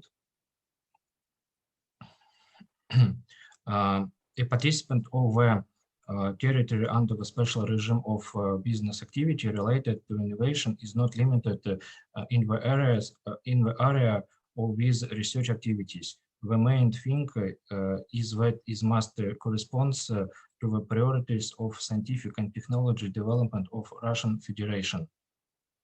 This slide shows the priority direction of scientific and technological development of Russian Federation. We will not dwell on them. They can be studied later on for our own. The set of exceptions from the general legal regime in each analyzed territory under the special regime of business activity related to innovation is unique. Therefore, let us outline the main privileges and benefits that the participant can use. There are tax incentives, custom privileges, special aspects of treating foreign citizens to labor activity, special conduction for rating real estate, use a ready-made infrastructure and priority connection to will, special aspects of state and municipal control, receiving state and municipal service on one-stop principle, stabilization clause, which applied in technology innovate SEZ, and the special aspects of education and medical activities, which include the absence of a need to obtain a license. Thank you for attention. I'm ready to answer any question on the topic of my speech. My email address is also displayed on the screen in the case of future scientific communication. You can also download this presentation using this QR code. Thank you so much indeed, Andrei. I will ask my colleague Sergey or perhaps Daria to send you 2 questions which we invented a couple of minutes ago for you. Sorry for this spontaneity. And let me switch to my own presentation, which a colleague of mine, Sergey, and I prepared for this conference today, for this webinar today. Sergey is an associate at law firm Nectar of Savelyev and Partners, where I am a partner as well. And Sergei's areas of specialization are international dispute resolution, international trade, and corporate law. Sergei graduated from the International Law Faculty of the Moscow State Institute of International Relations at the Ministry of Foreign Affairs of Russia. Daria, can I please ask you to share the screen and to turn the pages of my slides, and also to send me warning signals in case I exceed my time. So the topic of my presentation is Russian SEZs at the crossroad of international integrational and domestic law, how to attract investments without attracting investment claims. The overview of the topics I would like to cover is shown on this slide. SEZs in Russia, legal regulation in general. The second topic, protection of investors who are residents of territories with special legal regime of entrepreneurial activity. The next is agreements with the residents of Russian SEZs. Are they diagonal or internationalized agreements or something else? Next is arbitrability of disputes between SEZs residents and the host state, which is Russia in the case at hand. Next is application of international and foreign law to agreements with SEZs residents, and last but not least, adaptation of agreements with SEZ residents. Slide 3, please. Strictly speaking, what we usually refer to as the term SEZ is just one of the types of territory with special legal regime of conducting business activity. This is an overarching term to describe special economic zones in a wider sense. As Andrei Petrakov already mentioned, Russian law distinguishes 11 types of such territories. The legal status of SEZs in Russia is regulated by the provisions at 2 levels. The one is the level of the EAEU, which is the Eurasian Economic Union. This is the treaty of the treaty honor of the Eurasian Economic Union. There is special agreement which constitutes an integral part of it, called on the issues of free and in the brackets special or exclusive economic zones in the customs territory of the customs union and the customs procedure of a free customs zone. And this agreement has been concluded even before the establishment of the Eurasian Economic Union. It was concluded under the auspices of the Eurasian Economic Commission, which is a predecessor of the Eurasian Economic Union. At the domestic level, we've got a special federal law on special economic zones and a number of secondary law acts like resolutions of the government of the Russian Federation, acts of federal executive bodies, for instance, those enacted by the Ministry of Economic Development, and laws and regulations of more than 80 Russian member states. The law on special economic zones provides for only 4 types of SEZs, which are industrial and manufacturing zones, technological zones, tourism zones, and port zones. And the port zones may be established in seaports, river ports, or airports. Slide 4, please. This slide deals with the protection of investors who are residents on territories with a special regime of entrepreneurial activity. The law on SEZs provides a general guarantee to the investors, which is the stabilization clause, i.e. a guarantee against adverse change of regulation for SEZ residents, in particular acts of legislation of Russia at all levels on taxes and duties, save for taxes on excisable goods, cannot change within certain periods of time. For those... Sorry, someone is speaking as well. No. Solo che ha chiamato. Am I the one and only who can listen the Italian, or other participants who can listen to Sarah's? Yes, Sarah, thank you. Okay. The other guarantees to the investor are special for each zone, and investor according to the specific agreements with SEZ's residents. The main privileges and benefits of investors in SEZs are as follows: reduced rates of insurance premiums on innovative scientific technological centers. For instance, they pay 14% instead of 30%, as in the rest of Russia. Customs privileges such as reimbursement of costs for payment of customs duties, or the possibility to apply the customs procedure of a free customs zone. Next is special aspects of attracting foreign citizens to labor activity. So the conditions to attract foreign labor are softened substantially as compared to the rest of Russia. Special conditions to rent real estate, use of ready-made infrastructure and priority connection to it, special aspects of state and municipal control. Again, these control mechanisms are softened as compared to regular enterprises in the rest of Russia. Receiving state and municipal services based on the one window approach, and special aspects of educational and medical activities, which include the absence of the need to obtain a license, which can be quite a headache. Next slide, please. The framework law devoted to the protection of the rights and legitimate interests of foreign investors is the law on foreign investments of 1999. The guarantees specified in that law are different from those that are provided to foreign investors and to Russian commercial organizations with foreign investment. To be an SEZ resident, the company must register in the territory of the SEZ as a Russian legal entity. Although the resident of an SEZ may be established by the foreign investor in terms of the law on foreign investment, the SEZ resident as such is only a Russian commercial organization with foreign investment. The law on foreign investments also guarantees full and unconditional protection of rights and interests to a foreign investor in Russia.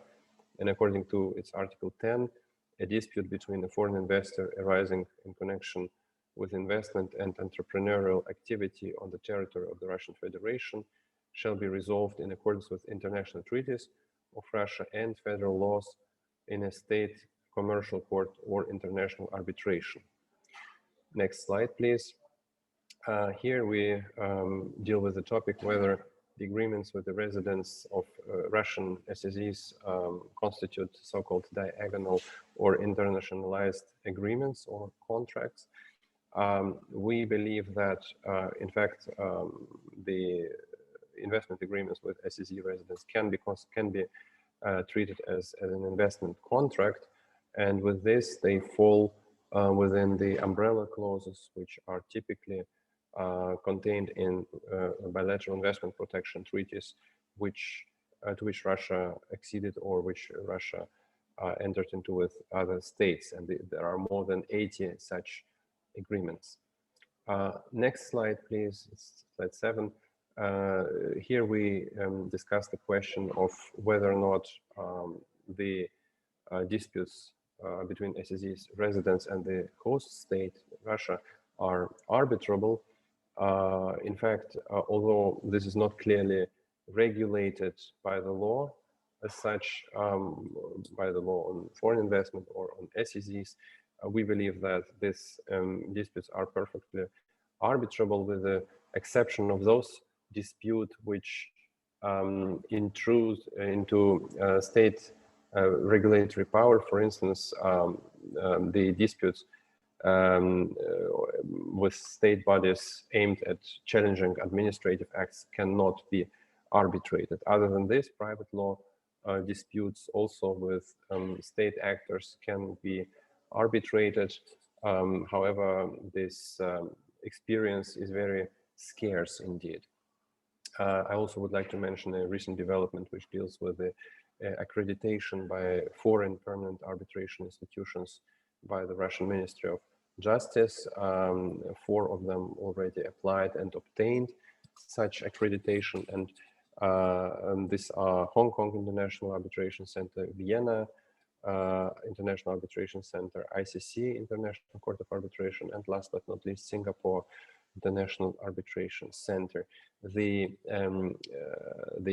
benefit of being accredited is that the awards of these permanent foreign arbitration institutions can be recognized and enforced in Russia without any substantial delay or without asking, too many questions if Russian court has to issue a writ of execution. My last slide deals with the application of international and foreign law to agreements with SEZ residents. Surprisingly, neither the law on SEZs nor sample agreements with residents of SEZs mention which law shall apply to these agreements in the event of a dispute or even without any dispute. However, according to conflicts of law rules, Russian law would apply by default. As to international law, there is no major problem with that. According to Russian constitution, international treaties to which Russia is a party, also international custom and peremptory rules of international law, jus cogens, form an integral part of Russian law system.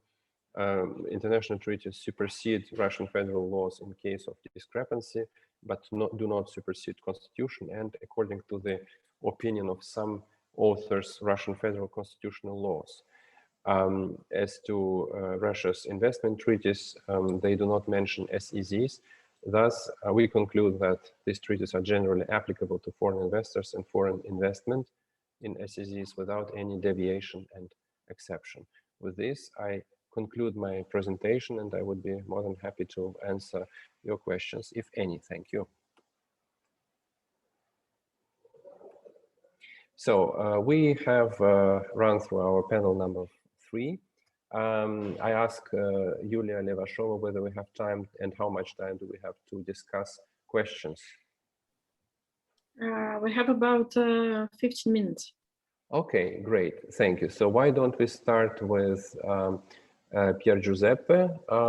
If you can start answering questions, please. And also, if participants have further questions, please do not hesitate to ask them.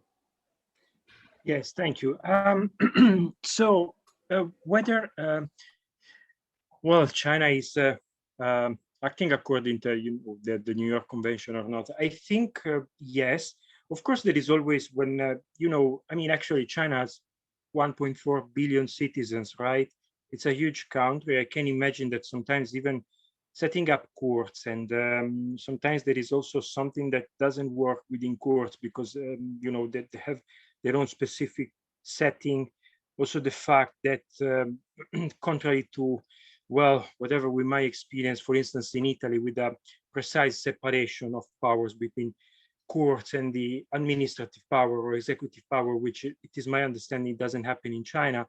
Of course, at some point, the Supreme People's Court has to jump in. I think, and here it comes the fact that, for instance, when it is about enforcing foreign arbitration awards, and then pursuant to the New York Convention, they have the reporting system that goes into steps, and then it allows, in case the arbitration award is continuously refused enforcement, to have the Supreme People's Court to have a last word. And this is also important because, I mean, there is a scholar, Susan Finder. She has been writing, and she has also a blog on the Supreme People's Court. And the idea that I had is that the court really struggled towards implementing a pro-arbitration approach. And this is also, in a way, I think, more generalized now in China, because one thing that I didn't mention in my presentation is, for instance, that now in the Shanghai Pilot Free Trade Zone, also ad hoc arbitration will be possible, which generally speaking is not possible in China.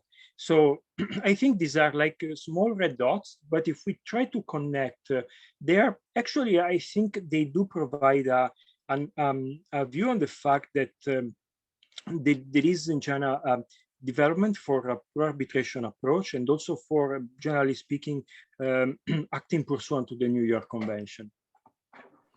Thank you. The reason I asked was dictated by Russia's experience, because when Russia introduced a couple of years ago this accreditation requirement, it was heavily criticized by the international arbitration community because, of course, the New York Convention of 1958 does not contain such possibility to require and on top of what the convention requires anyway, also such accreditation. And one of the arguments was actually that this is in breach of the New York Convention. That's why international arbitration institutions should disregard that requirement and simply continue the business as usual. But the fact is that in this event, there is a huge risk that their awards would not be recognized and enforced in Russia. That is why even well-established arbitration institutions, not LCIA, for instance, not Stockholm arbitration, but let's see how things develop. But some of them, those 4 well-established institutions already applied and obtained such accreditation. Thank you. If I might briefly follow up, I think, I mean, the same went for the Chinese approach with the reporting system. It was heavily criticized, but it's in the reality of the Chinese judiciary that they had to some extent bring consistency with this system of reporting. Nevertheless, I also, from a practical perspective, I think the lower court wouldn't like to be scolded by the Supreme People's Court. So, you know, they might also think twice on whether, well, let me rephrase, they must bring very, very, very good rationale for not enforcing an arbitration award. And then that must be a very, very, very good reasoned judgment. So, well, I think, I mean, it's the way it is. So, yes. Okay, thank you. So why don't we turn to Sara Pugliese? You have 3 questions. Would you mind starting answering them?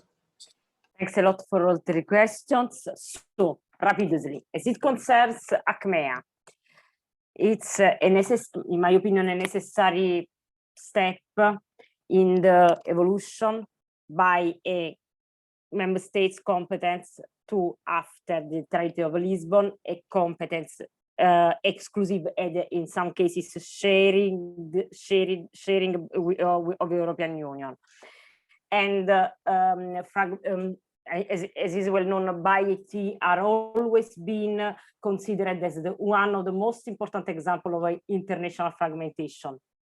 Not only for the rules, but only for the dispute settlement mechanisms.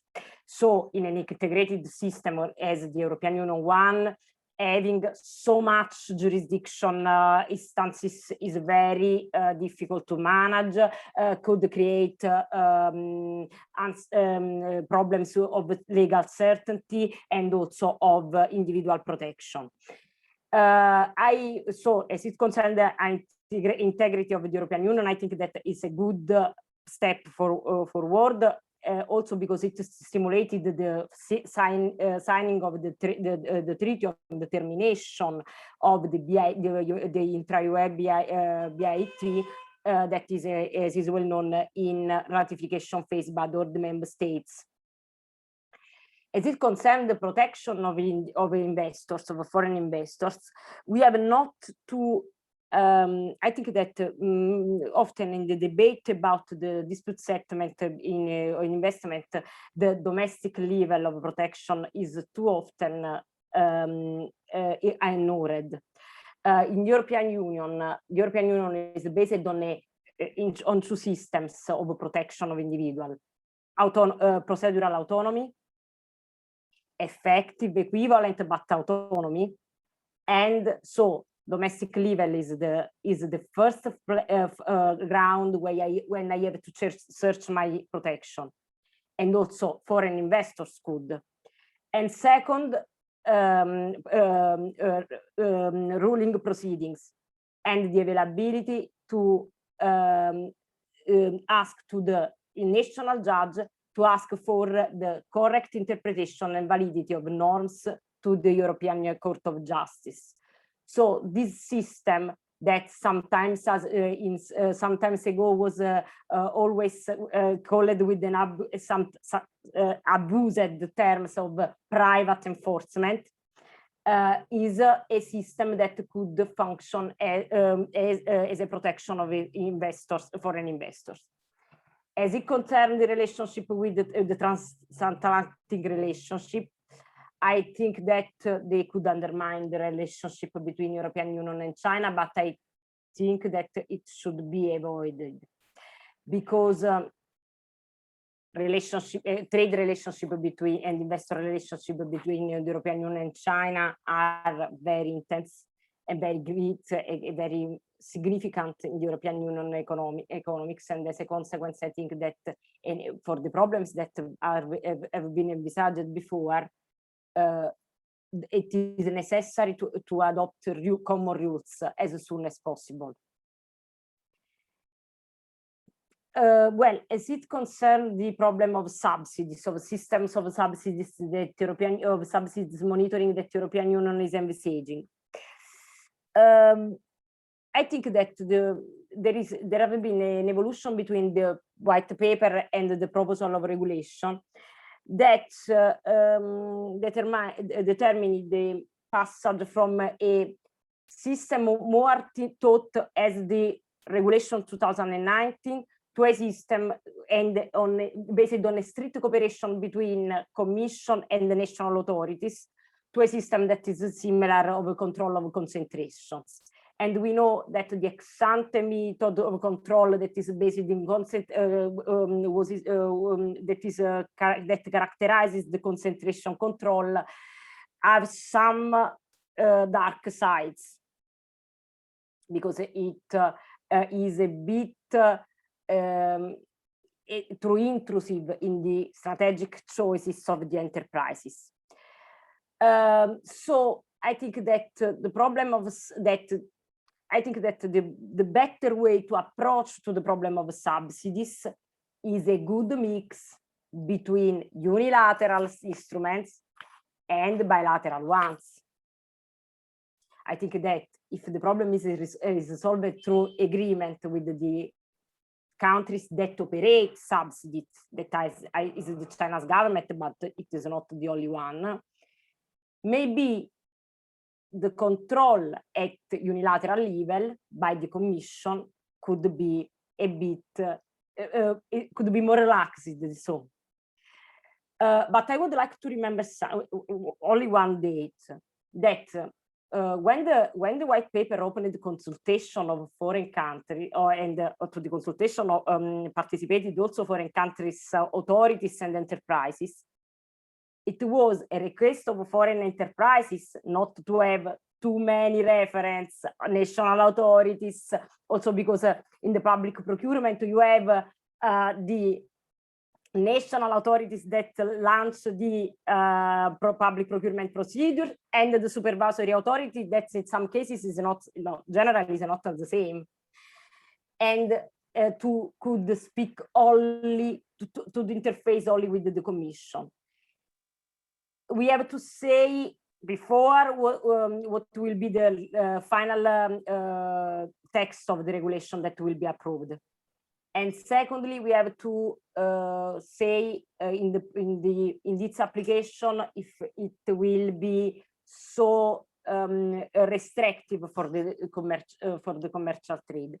I would like also, I like always to remember in this discourse the precedent of the so-called international public procurement instrument that has not been adopted by the European Parliament, because both by the states and by the European Parliament was considered as too restrictive of the commercial, of the trade, the international trade and attraction of foreign operators within the internal markets. So I think that the other thing that I would like to remember is that the present systems adopted by member states to control foreign investors that could be are polarized in two systems: competition rules and the golden powers.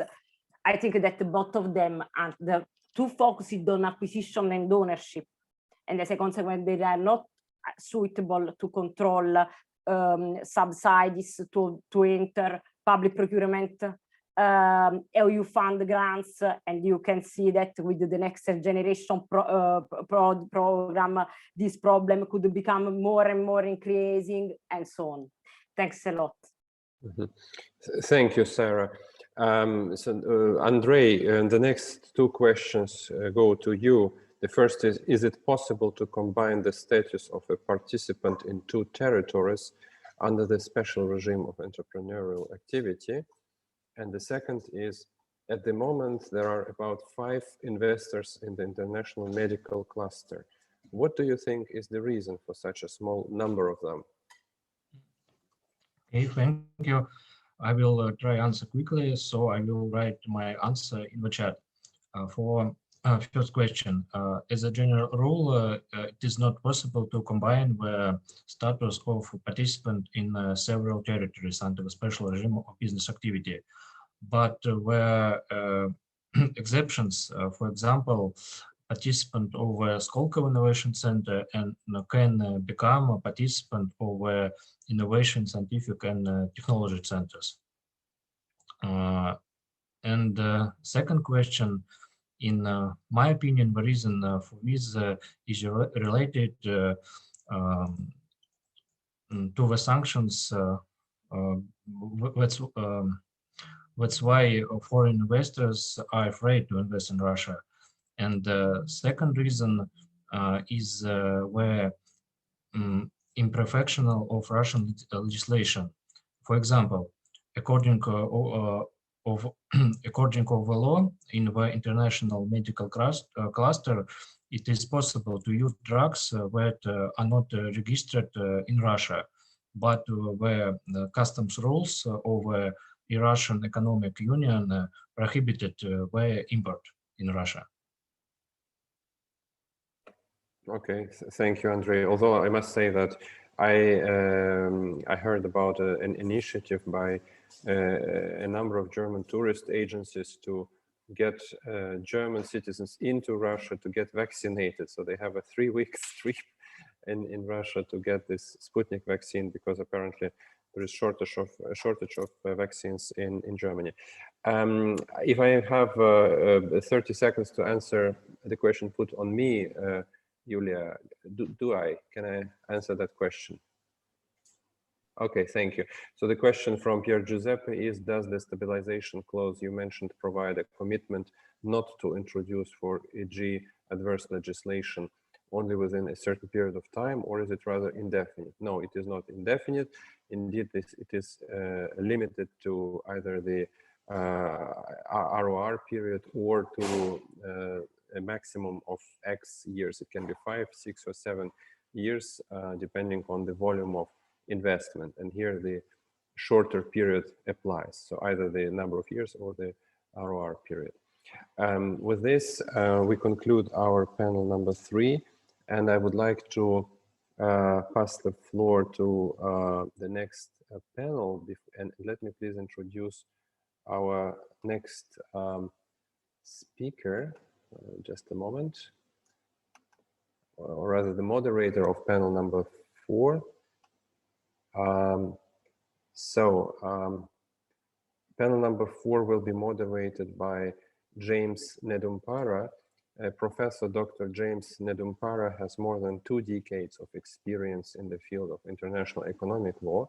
Currently, he is on leave from Jindal Global Law School to head the Center for Trade and Investment Law, a think tank and advisory center established by the Government of India at the Indian Institute of Foreign Trade. In this capacity, Dr. Nedumparra advises the government on various aspects relating to international trade and investment law. James has worked with the leading law firms, corporate firms, and also UNCTAD's India program before joining academia.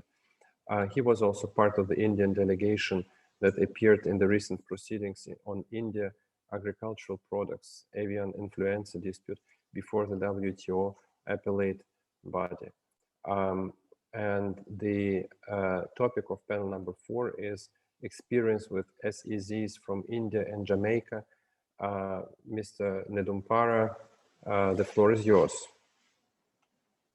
Thank you. Thank you, Dr. Ilyas. I hope that I'm fairly audible. Thanks again to Professor Jülьен and also to Dr. Julia for arranging this excellent webinar program on interaction between investment and trade in the context of special economic zones. So the topic of my panel will be the experience of special economic zones from India and Jamaica.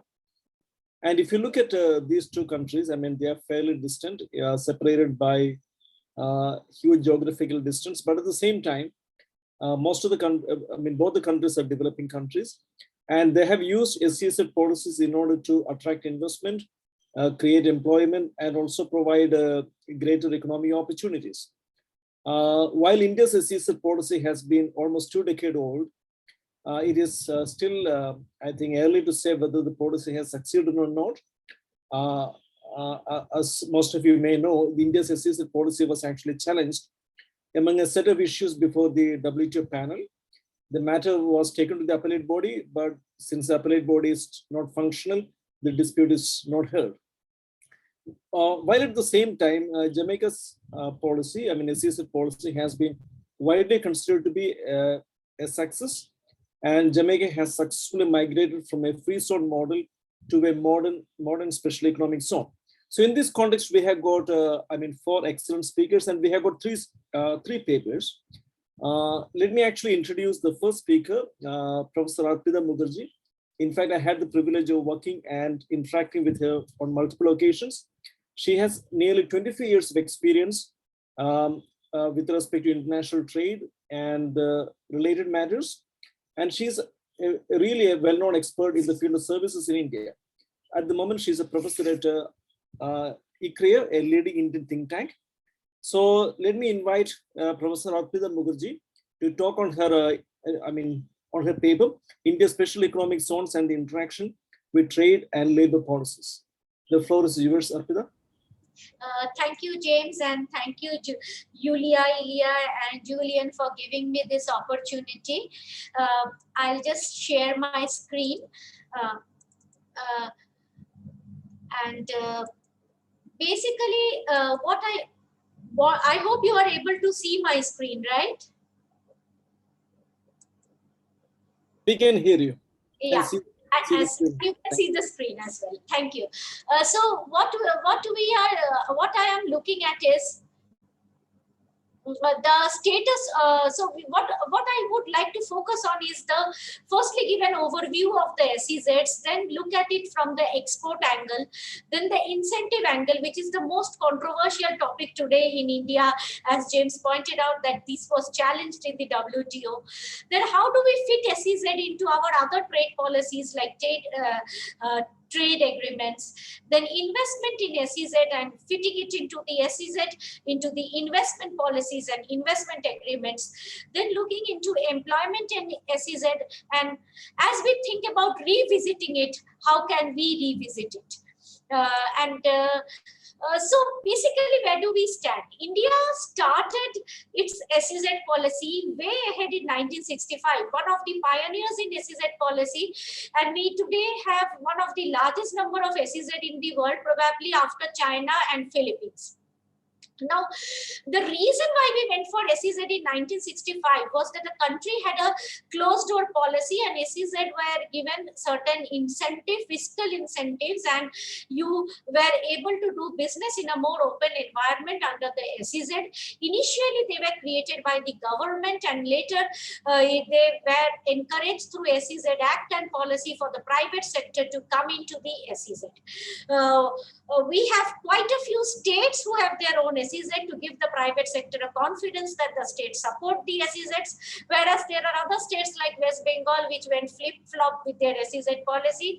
So Indian states are not uniform in terms of their attitude towards SEZ and in terms of their SEZ policy design. Some have it, some don't have it, but their central policy is fairly robust and it covers all states. The center has also development commissioners, have developed India into regions and put in a commissioner to monitor it through the Department of Commerce, which is the nodal ministry. So as of January 2021, we have around 265 operational SEZs, and which includes multi-product SEZ and single product SEZ. We have around over 5,000 units in SEZ. The process of setting up a SEZ in India follows through 4 steps. You first have to take an in-principle approval, and then when you get a land and you try to get your land sorted, you get a formal approval. Then once your land is notified, you start getting, and you start your construction, the developers start getting the incentive, and the SEZ is actually operational when there is a unit in the SEZ. So if you do not get a unit and you have invested in that SEZ, that's kind of a situation for worry for any investor. So if you look into the data, of course, there is a gap between when you acquire a land to your construction to the time to get your unit, but you would always see that there is a variation, and it takes a bit of time and hurdle in India to get a single unit and become operationalized. Majority of the SEZ, and that's probably distinguishes India from most of the countries in the world, is many of the SEZs in India, unlike probably countries like Philippines, are actually in the ITS sector. It is in the software sector. The software technology park incentive was being phased out at a point when the SEZ policy came out in 2005. The software industry grabbed that policy. India has been trying very, very hard to attract electronics, electrical, and other very high value manufacturing into the SEZs. Of late, that has been the focus area, but India is still having a lot of SEZs in the traditional sector, like we have gems and jewelry, textiles. So a lot of products which are actually under industrial clusters in other countries are in SEZs in India. Exports from SEZ, although they have shown a fluctuating trend, has been high. But even in this year, the government is very happy with the export from SEZ. And one of the reasons for this is that India's services export is doing well. Even under the COVID, India's services export, being technology, is the biggest services export that we do, and actually the biggest export out of the SEZ software. So therefore, SEZ exports have never been an issue of concern. But if you divided it between a manufacturing export and a service export, there are issues, because manufacturing export has a lot of problems and they suffer from a lot of issues. Now again, with the disruption of value chains, they are being impacted. India, when they started the SEZ, they gave a series of fiscal incentive, and there were direct incentive and indirect incentive. The direct incentive was in terms of a income tax or a corporate tax exemption. These incentives have now been phased out. So SEZ incentive started phasing out in 3 or 4 phases. The first phase, the incentives was phased out when India withdrew something which is called a MAT, minimum alternate tax. India used to have that, and that was a kind of an income tax relief. The income tax incentive in SEZ was given for a period of 5 years, but the SEZ did not have a clause on how long you could give the MAT. So people went and enjoyed the MAT for 10, 15, 20 years, and when MAT got withdrawn, kind of SEZ lost its sheen, and many products which were inside the SEZ at that time, for example, refinery, Jamnagar refinery, then they kind of delisted from the SEZ, and this was probably one of the areas where Indian government also, many high court cases came up. Industry took the government to case for 2 reasons. One was that the MAT was withdrawn. They thought that it was a part of the SEZ policy, although the SEZ document clearly stated that income tax regulations superseded the regulations within the SEZ policy. And secondly, because it was done retrospect. I think the retrospect part of it was the bigger sentiment attached. Government is already aware of that the SEZ incentives, direct tax incentives, are not WTO compliant, so they are phasing it out, and as we speak today, they are trying to redraft and rehash the incentives. Now, rehashing the incentive by itself is a rocket science, because in India there are around 300 schemes and policies, and every day we come out with a new scheme and policy. The most interesting case study was that after the SEZ, when the SEZ started getting more units, the Indian government came out with a foreign trade policy 2013-14, which under chapter 4 and 5 actually gave more incentives than the SEZ. So that was again a blow. The second was like this last year, the year before last, the Ministry of Finance, which has been always very saddened about the kind of incentives given to SEZ, came out with a scheme called the Manufacturing and Other Operational Warehousing Scheme. And if you look at that scheme, that is much more flexible than an SEZ scheme. It allows job work. There is no requirement for a minimum land holding. So it is also allowing you to do a manufacturing and also do a after sales kind of service. Why am I emphasizing on this point is because a lot of people in the high value manufacturing, a lot of company representatives have pointed out during our survey is that, you know, if I bring in a product from China today to India, and if I manufacture it in Indian SEZs, I need to also offer an after sales service, and you're not allowing me to offer an after sales service, which they refer to as a reverse job work, that an SEZ is allowed to do a job work for the DTA on payment of duties and whatever, that is fine, but that process, but whether it is allowed or not allowed is a gray area in the Indian SEZ policy, whereas it is very clearly defined in the mover policy. Now, the issue James have rightly pointed out that we do the SEZ, the problem is not giving the incentive to the developer. The problem is giving the incentive to the unit. And the problem is even more sad for India because India has majority services in it, and there is no discipline on services in the WTO with respect to SEZ. Unfortunately, because we clubbed the services and the manufacturing policy together, and the incentive is linked to the condition that you have to be a net foreign exchange earner in a period of 5 years, in a block of 5 years. That is where India was challenged in the WTO, and as James pointed out, we kind of lost the case. So now I will come to what is happening with the trade agreements. See, we have signed a lot of trade agreements which give zero duty. So you can import into, suppose if I have a SEZ in Chennai, which is south of India, and I import into Delhi in the north, I have almost a similar logistic cost whether I bring it from Chennai or Thailand. So I need to now decide where do I source my material from. And suppose if I have to bring it from Chennai, my tariff is some places, 14%, 15%. If I bring it from Thailand, it is zero duty. So with the FTAs reducing the duty, especially with the ASEAN FTAs, suddenly the SEZs became very unattractive to investors, and they think that you can use the FTA route rather than the SEZ route. The problem is also related to growing protectionism. India over the last few years have increased the tariff, and when it is increasing the tariff, if you locate in the SEZ, with this COVID situation, when global supply chains are very uncertain, you would like to cater to the global market as well as to the Indian market at some point in time. Let me give you a specific example of a diamond producer. The diamond market is today very seasonal, and India has been one of the top exporters and is not able to maintain its market share.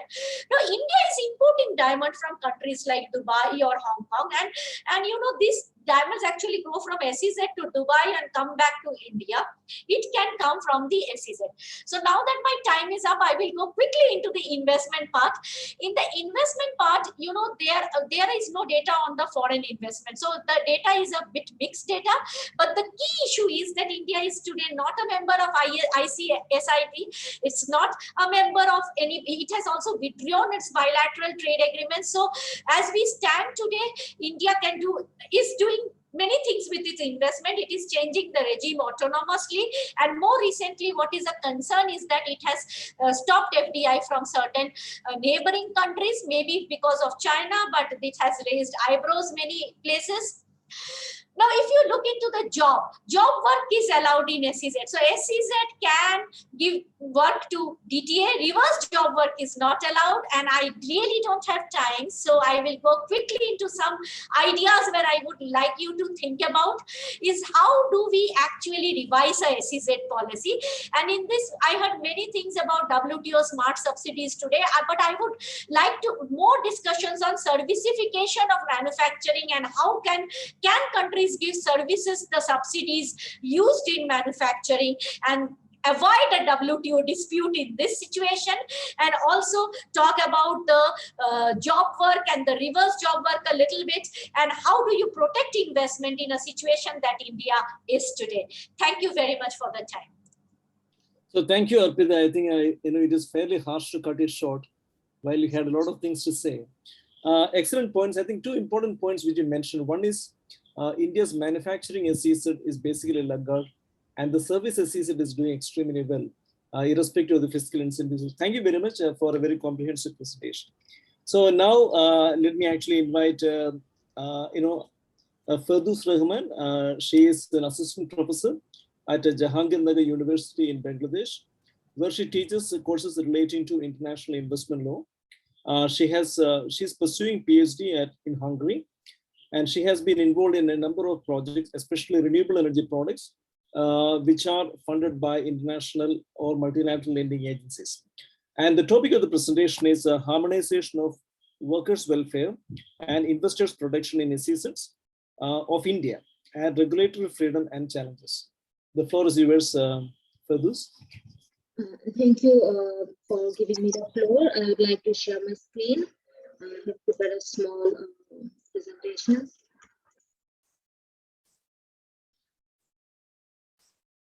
So thank you again, and today I will talk a little bit of my paper that has been published in the journal. And my paper is mostly based on two main pillars. First of all is the constitutional guarantee for the workers' welfare in India, and whether they makes any the legal framework has any variance in terms of the special economic zones and the non-special economic zones. And my core focus is based on the India's commitment for the investors' protections under the Full Protection and Security (FPS). So as we know, India recently published its model BIT in 2016, and there they made restricted, apart from many other features, the main two core features was to restrict the the full protection and security, where they only give the protection to the physical securities, excluding the legal and regulatory securities, which was before 2016's framework. And it also eliminated the fair and equitable treatment, the term itself, and the international minimum standard. But they, instead of that, they elaborated the scope of protections, elaborating the terms instead of having it its common popular name. So my paper is mostly based on three core comparison, where I compared the regulatory freedom of India in its before 2016's BIT and after the 2016 BIT. And another thing is that whether the legal framework, it has the harmonized approach to the workers' welfare regardless of their place of employment. And finally, I would like to focus on how whether the revised BIT is helping to uplift the workers' welfare, and if not, what are the possible challenges. So in my first comparison as to the labor rights and investor protections, the model BIT, as I mentioned, that it excluded the regulatory and legal securities rather than it has limited to the physical securities. And it also, this kind of security, it ensures that the India as a host state has more regulatory freedom in terms of these new model BITs.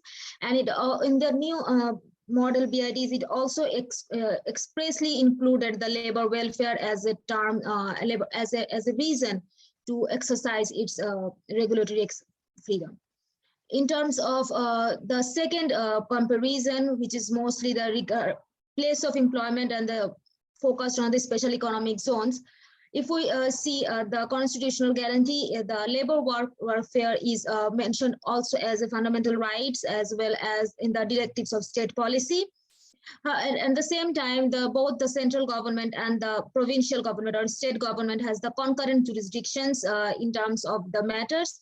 So to ensure the labor welfare, workers' welfare in the territory of India. For the special economic zones, the legal framework is mostly based on the Industrial Disputes Act, Trade Union, Minimum Wages Act, and many other laws. These laws are not, these laws are also applicable for the special economic zones, but with some restrictions or exemptions. There are, there is a special law, Special Economic Zone Act 2005. It also gives the central government jurisdictions, but the provincial government has the power for administrative notifications. In terms of the special economic zones, they also shift the enforcement authority, where in the non-special economic zones, labor inspector is responsible to oversee or monitor the implementation of law, whereas in the special economic zones, it's mostly the development commissioner of the special economic zones to monitor the compliance issues. Apart from that, on the other laws, the state government has the power to exempt or alter those laws in terms of their special economic zones. So in terms of the findings, we can see that the laws gives the institutions, different institutions for the monitoring, and it also gives the delegated power to the state government for alterations or exemptions. In my final comparison, when we see whether this matter actually gives any changes or whether the provisions are actually giving any upliftment, we can see the Special Economic Zones Act, they reduced the labor court's power. For example, in terms of the employers from the special economic zones, they bypass the Employee Insurance Act by creating an accredited agency. And also there, and among different examples, I choose the two of them. For example, the Andhra Pradesh government exempted its special economic zone from fixing the working hours. And also the Maharashtra Special Economic Zone, they exempted the application of laws on weekly hours, holidays, daily hours, and other matters. So why the challenges is that there is the conflicting delegation of power. For example, the Development Commissioner for any special economic zone is responsible for the monitoring of the compliance, whereas his another job incentive is to draw more and more investment in the special economic zones. So therefore, there is a conflicting job responsibility. Apart from that, there is the unreasonable delegation of power, so that the state government continuously exempting those welfare commitments that are made in the legal framework, but in implementations, there we can see a lot of exemptions issues. So the state government's motivations for the economic benefits instead of the increase or upliftment of employment conditions has negated the harmonization attempts of the government. So in a nutshell, if we go in a very brief way, it's that despite the recognition of labor laws, labor rights, regardless of their place of employment, and despite having the regulatory freedom under the model BIT, the practice shows the dual policies existing for the labors inside and outside the special economic zones. And despite having the constitutional commitment for the welfare and regulatory freedom, and the unreasonable exemption of the laws by the state governments and the conflicting entrustment of power actually challenges those promises. Therefore, the labor practices of the labor unrest may lead to the workers' unrest, as some of the incidents has been reported throughout the newspaper reports, and it opens the risk of investor-state disputes, even with the restricted investment protections under the model BIT. So thank you so much for your kind attentions. Thank you. I'm open to have your suggestions and questions. Thank you for those. I think it was a very concise presentation. And when we really, juxtapose Arpida's presentation with your presentation, there are two important things that come out. So Arpida basically mentions that there is no major incentive for a special economic zone, especially in the manufacturing sector in India. And most of the units can actually get the benefits by just being a customs border unit outside the SEZ. But at the same time, the only thing where the government can provide some flexibility is actually watering down the labor laws. And the real issue is whether it has actually succeeded in bringing any kind of investment within the SEZ, especially in the manufacturing sector. So I think, thank you very much for bringing these contrasting points of view. And thank you for your very impressive work as well. So now we have got a presentation from Jamaica. Let's move all the way to Jamaica. So we have got Renee Gales and Chantal Bennett as well. So this presentation is on Jamaica's modern SEZs, an opportunity for growth and lessons for emerging SEZs. I think especially from the point of view of India, since we are actually in the process of recasting our SEZs, we really look forward to your presentation. The floor is yours, Renee. Thank you very much, James. I'm Chantal. I will be presenting along with Renee. Renee will guide the PowerPoint. As James has said, we'll be focusing on Jamaica's modern special economic zones.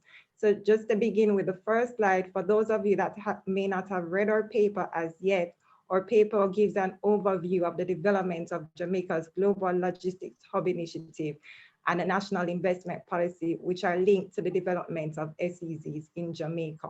Our paper also considers unique tools used by Jamaica to attract, facilitate, and protect investment in SEZs. In addition, we look at Jamaica's approach to the development of SEZs, considering challenges and opportunities. So for example, in India, they would have the challenge of the WTO and being compliant with the subsidies agreement. In addition, we look at lessons to be considered by any new and emerging SEZ regime, particularly developing states, as Jamaica is a small island developing state with about 3 million persons in our population. This is in stark contrast to China and India, which have larger populations. We also look at the importance of ensuring that a country's SEZ regime aligns with its international obligations. And finally, in light of COVID-19, we looked at the impact of COVID-19 on Jamaica's SEZ regime. So I'd move to the next slide. So to give you a broader idea, the time is very short. The presentation has a lot of detail, which we'll share with you. I will deal with main points. I will deal with the domestic aspect of Jamaica's SEZ regime, while Renee will look at the international aspect. So with a view to growing foreign direct investment and in response to economic challenges, such as Jamaica no longer benefits from the preferential regime with the European Union, Jamaica had to look at developing new initiatives to attract investment and develop economic growth. And one of those initiatives was a Global Logistics Hub Initiative. In addition, last year in 2020, July, we developed the National Investment Policy, and we also have the Foreign Trade Policy, which all these policies, to some extent, support the establishment of SEZs. We'll move to the next slide. All right, so giving a little bit more detail about the Global Logistics Hub. This was developed in 2012 and was created as a development model and a growth strategy to make Jamaica a logistics-centered economy, similar to Singapore, Rotterdam, and Dubai. It entails not only the creation of large infrastructure projects for improving Jamaica's ports, but also the development of a platform to ensure business activity is efficient. Now, the Logistics Hub Initiative is connected to the SEZs as Jamaica is looking to improve its position in the global value chain. In addition, the success of the Global Logistics Hub Initiative will be important for the sustainable development of SEZs. We may go to the next slide.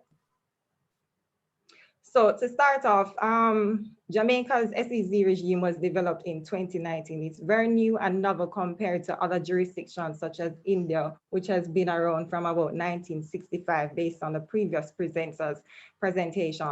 Under the free zone regime, we had a policy that I think about 80 to 85% of the products produced had to be exported outside of Jamaica.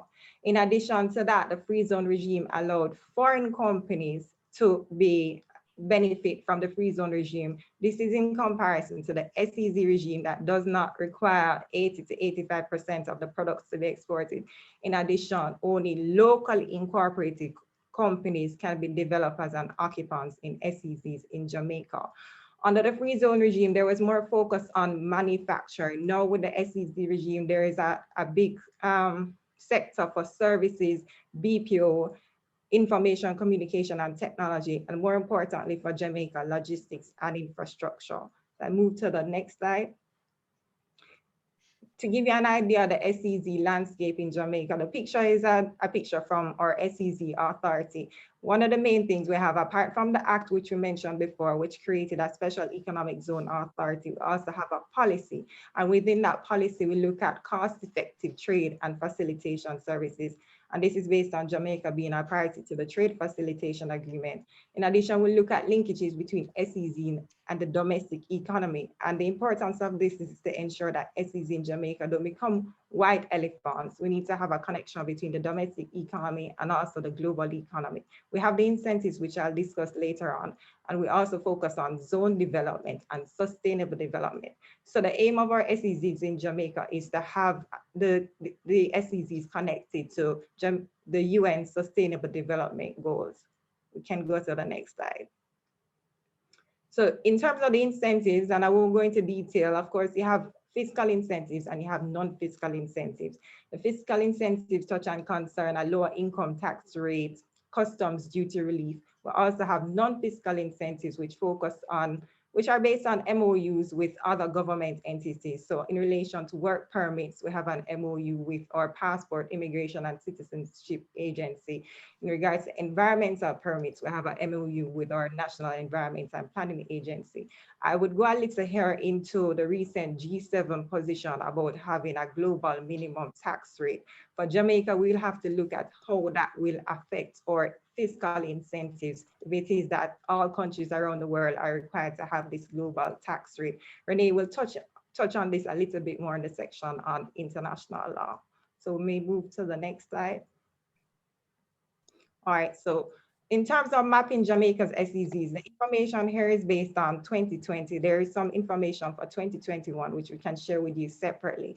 But SEZs are defined as a geographical area. Of course, with COVID, the question has arisen as to work from home and employees who are working outside of SEZs and whether an SEZ is just a geographic area or it can be virtual, as some persons call it. In terms of the scope of the sector, we have, well, Jamaica has parishes. There were about 168 companies in 2020. This has risen since then. I know we have about 70 companies currently applying for SEZ status.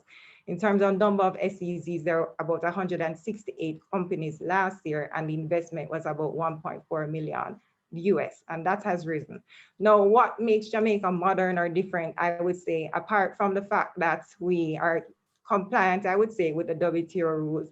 In addition to that, our model is a mixed model. So we also look at the model from China and Korea. Of course, we don't have entire cities that are SEZs, but we're looking at large areas such as Cayman or Special Economic Zone to have an area that persons can actually live in. And the law itself provides for residents in SEZs.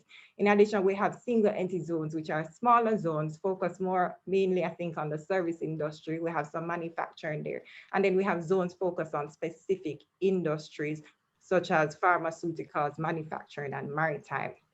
Now, the last thing I would go into, Alyssa, which we mentioned before, was the industries. I would now hand over to Renee, who will speak about the international law aspect. Thank you. All right, thank you so much for that overview of our SEZ framework, Chantal. I see that our time is almost expired, so I'm just going to touch on the highlights, which are essentially that in the design of our SEG framework, we have had to be very mindful of our international obligations. And this is one of our key lessons to other developing countries or any country looking to establish an SEZ framework. Jamaica has signed several bilateral investment treaties, and despite the growing backlash against the investor state dispute settlement regime, we still actively negotiate BITs. Unlike India, we don't currently yet have a model bilateral investment treaty, but I think that this would be very important for Jamaica and for us to look at really adopting a new generation form of BITs, which was discussed to some extent on the first panel, but which reserves some amount of policy space for governments to legislate in the public interest. And this is important because to tie it back with the presentations that we've had today and to show specifically the lesson for Jamaica, Chantal would have mentioned, recently one of the G7 decisions is the introduction of this minimum corporate tax. And so Jamaica is now in a situation where we have to be looking at how we're going to comply with that requirement, which has has set it at 15%, and currently we offer a corporate income tax as part of our fiscal incentives of about 12.5%. We're encouraged to hear that India has already taken steps to phase out their fiscal incentives, and Jamaica is perhaps looking to move in a similar direction, perhaps not a full phase out, but instead focusing more on the non-fiscal incentives. And this new minimum global corporate income tax will be one of the things that we have to focus on. What is interesting, again, to tie it back, is to note that there can't be any regulatory freeze, because Jamaica, let's say that we do go ahead and adopt this 15% regime, how will investors within current regime respond to the fact that there was initially a 12.5% corporate income tax rate, and now Jamaica has might have potentially an external or an international obligation to have a tax rate of at least 15%. And these are sorts of the issues that are involved when you look at the dispute settlement mechanism globally, and international economic trade rules and how they interact with the SEZ framework.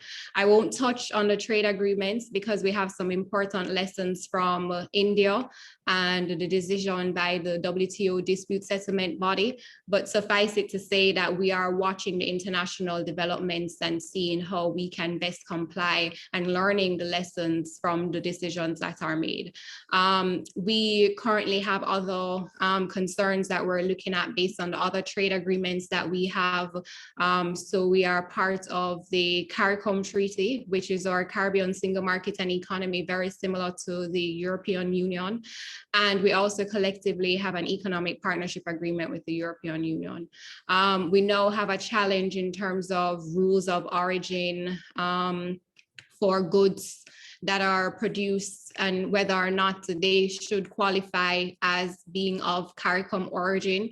And there is in fact now a dispute that is brewing between Jamaica and Dominica on the issue. I'll briefly mention the need for having a specialized dispute settlement forum within the SEZ framework, and to mention that Jamaica has in fact signed a memorandum of understanding with our main local arbitration center, which is the Jamaica International Arbitration Center. We've seen significant impact as a result of the COVID-19 epidemic. By all estimates, we were expecting that it would significantly hamper foreign direct investment. And so this was a concern for Jamaica, especially since tourist-dependent economies within the Caribbean are expected to be COVID-19 long haulers. However, there are some encouraging signs of rebound. I don't know if my Indian colleagues would be happy to hear that there has been some sort of capital flights where we see, as a result of the pandemic and the move to more nearshore restructuring, that some of the investments that would typically go to the Asian region have been flowing into Jamaica in light of our response to the pandemic and various contingency plans that have been put in place. So since we're short on time, I will leave this on the screen and hand over to the moderator, but these are some of the key lessons from Jamaica that we'd like to share with other jurisdictions thinking of developing an SEZ framework.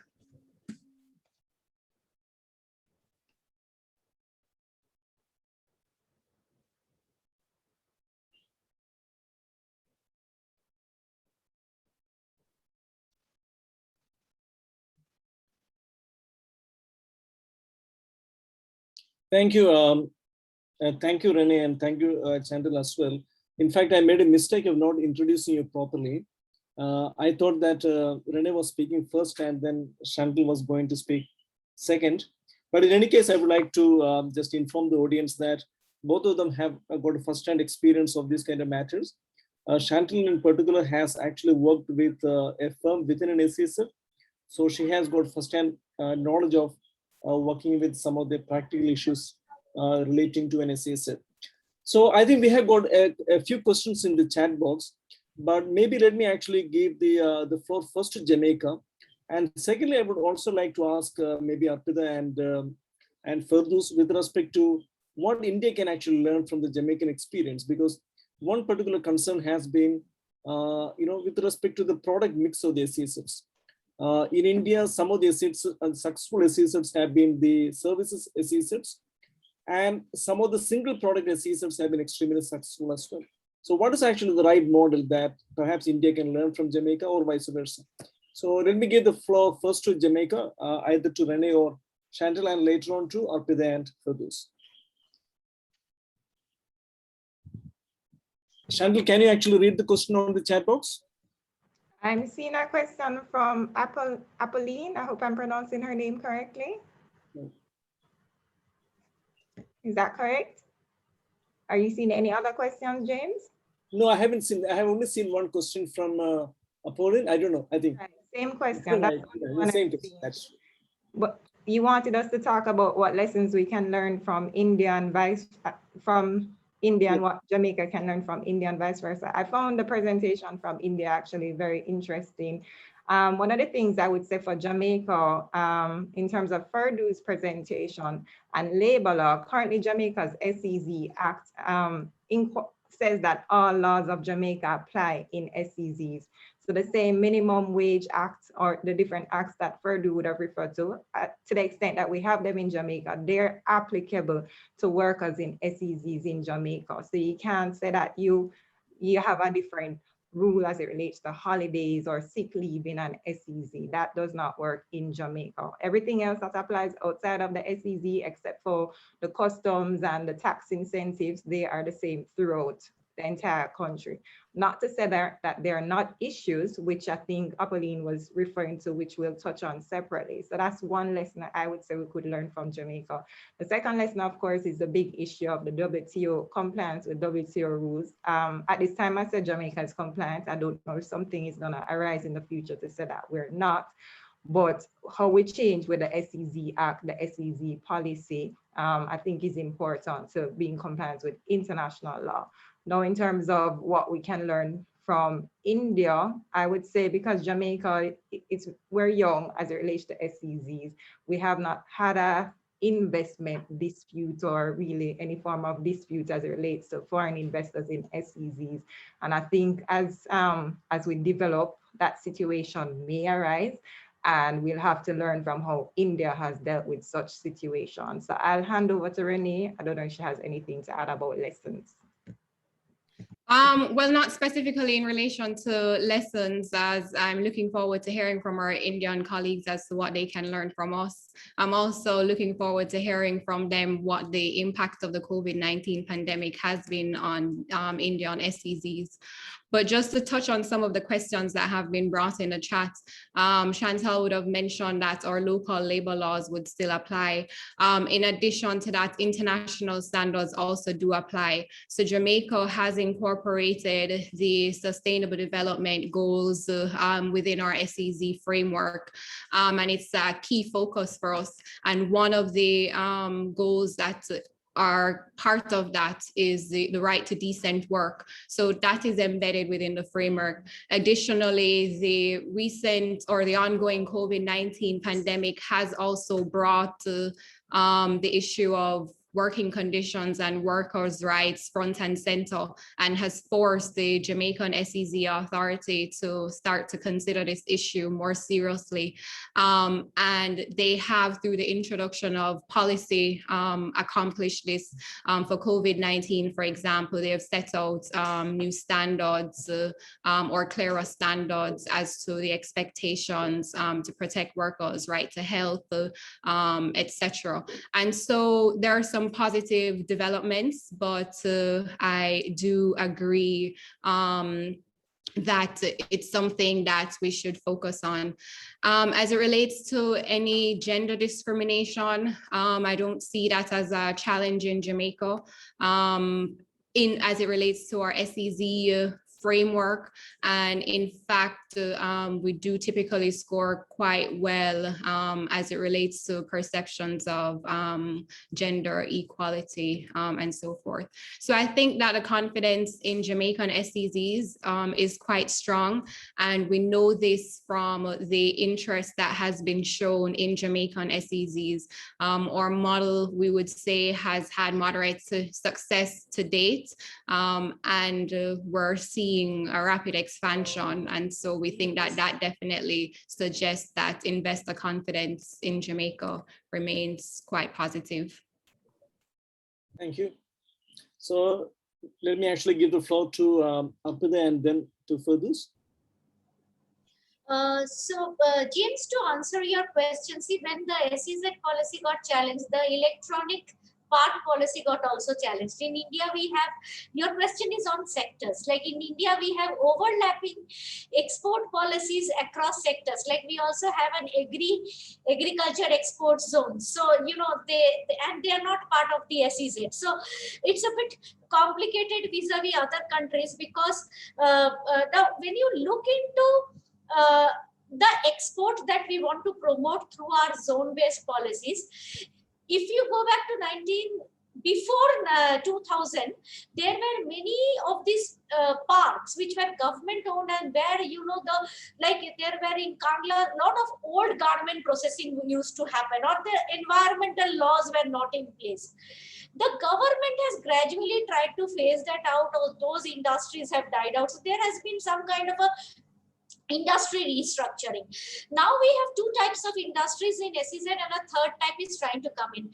If you take the services outside, there are certain industries in SEZ like gems and jewelry, which is basically, it is very import dependent. We don't have the raw material, it comes to India because we have the skill and we process and send it out. Now, but India has, and similarly other industries India is able to locate in SEZ, where you have the raw material, or you have a lot of domestic linkages, for example, apparel, where the SEZ has not been that successful. Now, the real issue in our SEZ is probably to attract electronics and electronics manufacturing. And one of the issues related to that is actually, you know, a concept of maintenance and reverse job work, which I brought it to your notice, that if you also club the policies together, rather than having so many policies like mover and then a FTWZ under a SEZ, if we actually prune it down for the businesses and actually guide them towards either an exporting part where we use our skilled labor, or into something where we really can use both the domestic raw material and export raw material with certain, of course, certain percentage to domestic area, SEZs will do well. Related to the issue on the labor, I do agree that SEZs do not have that kind of a linkages with SDGs. Like, you know, in 2005 we wrote them, but we didn't clarify them.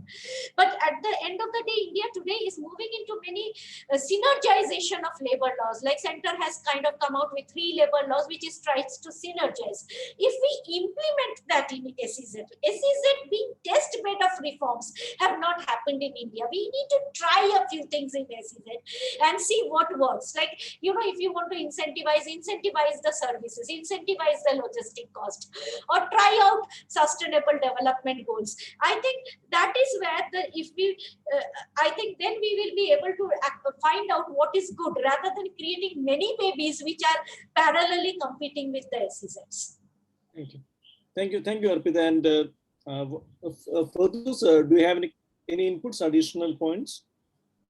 No, I actually agree with Madam Arpita is saying that the laws are already in place. They are our laws. The question is for implementations, and question of who is entrusted for the implementations. So I believe instead of giving the responsibility on the same officers who is also responsible to draw more and more investment, there can be a more neutral person who does not have the personal interest to draw more investment, but also uplifting the employment conditions. So I think the more concern is for the implementation instead of the legal framework itself. Right. So thank you. I think, you know, I haven't seen any further questions, but maybe, you know, as the moderator, let me actually take the privilege to have one more question.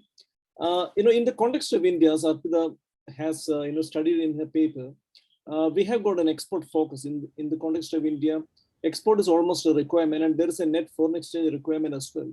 So I was wondering whether the Jamaican model has an export focus or a requirement for the entrepreneurs or the units to export either products or services or to gain foreign exchange.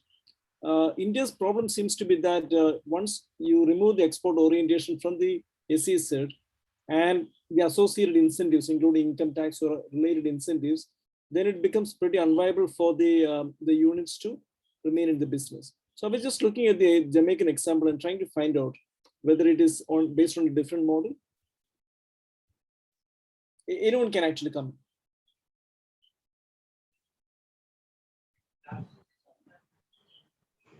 I'm sorry, James, I missed part of what you said in terms of the model. Yeah, so I was saying that in the context of India, the SEZs have got a requirement to earn net foreign exchange. So their net exports, their exports will have to be higher than the imports.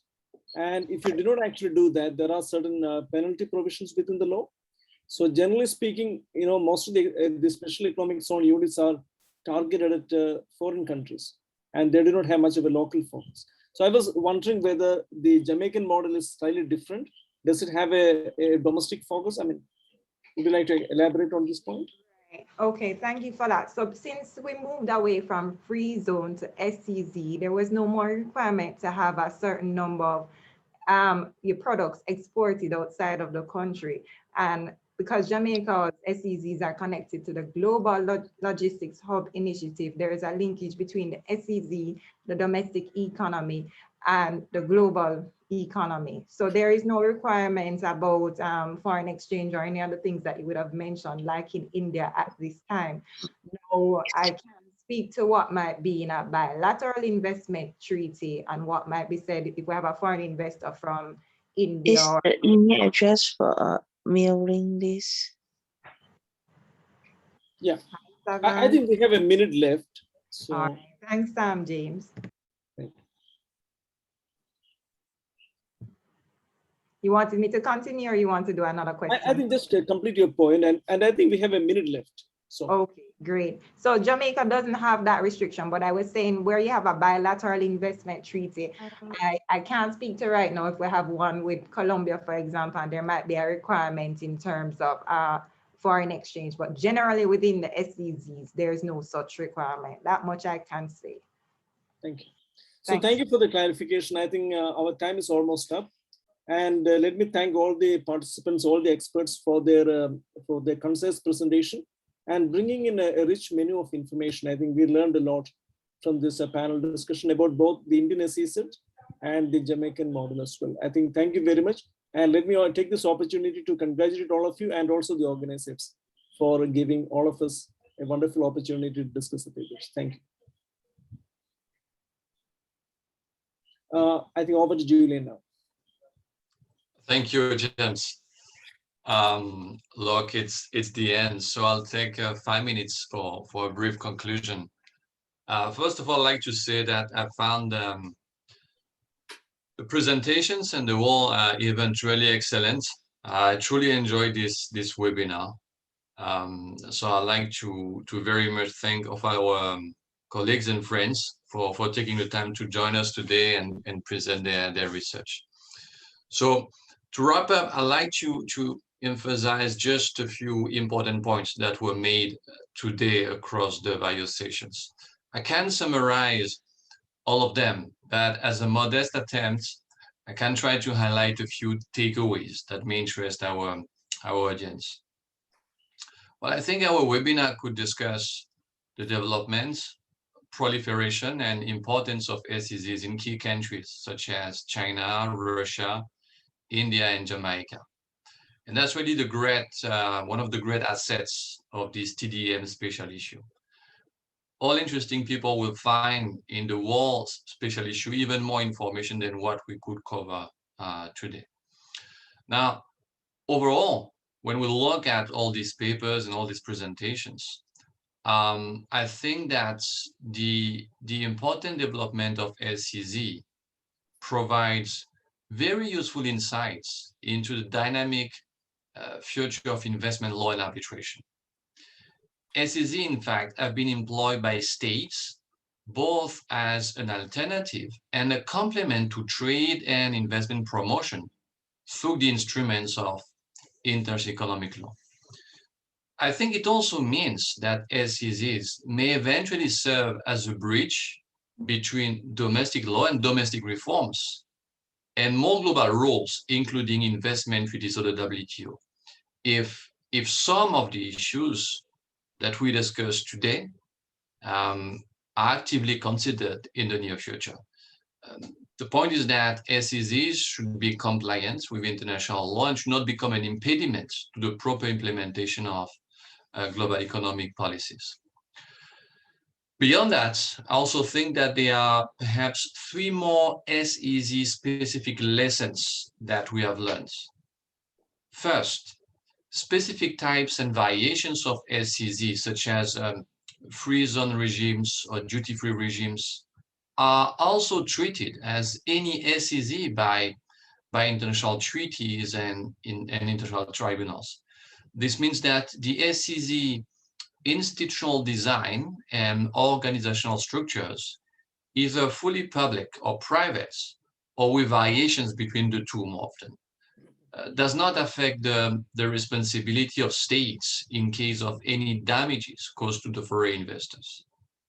Secondly, I think it's important to highlight that SEZ lead to a fantastic regulatory diversity, which is an advantage, but also a challenge for policymakers. There are many different kinds of SEZ across the countries we have discussed. And we see that there is not a single abstract definition of what a good SEZ can be or should be. So by definition, SEZ are diverse and they operate in a flexible way in complex ecosystems. And these ecosystems keep changing, which explains the successive reforms governments have to conduct to ensure that SEZs deliver what's expected.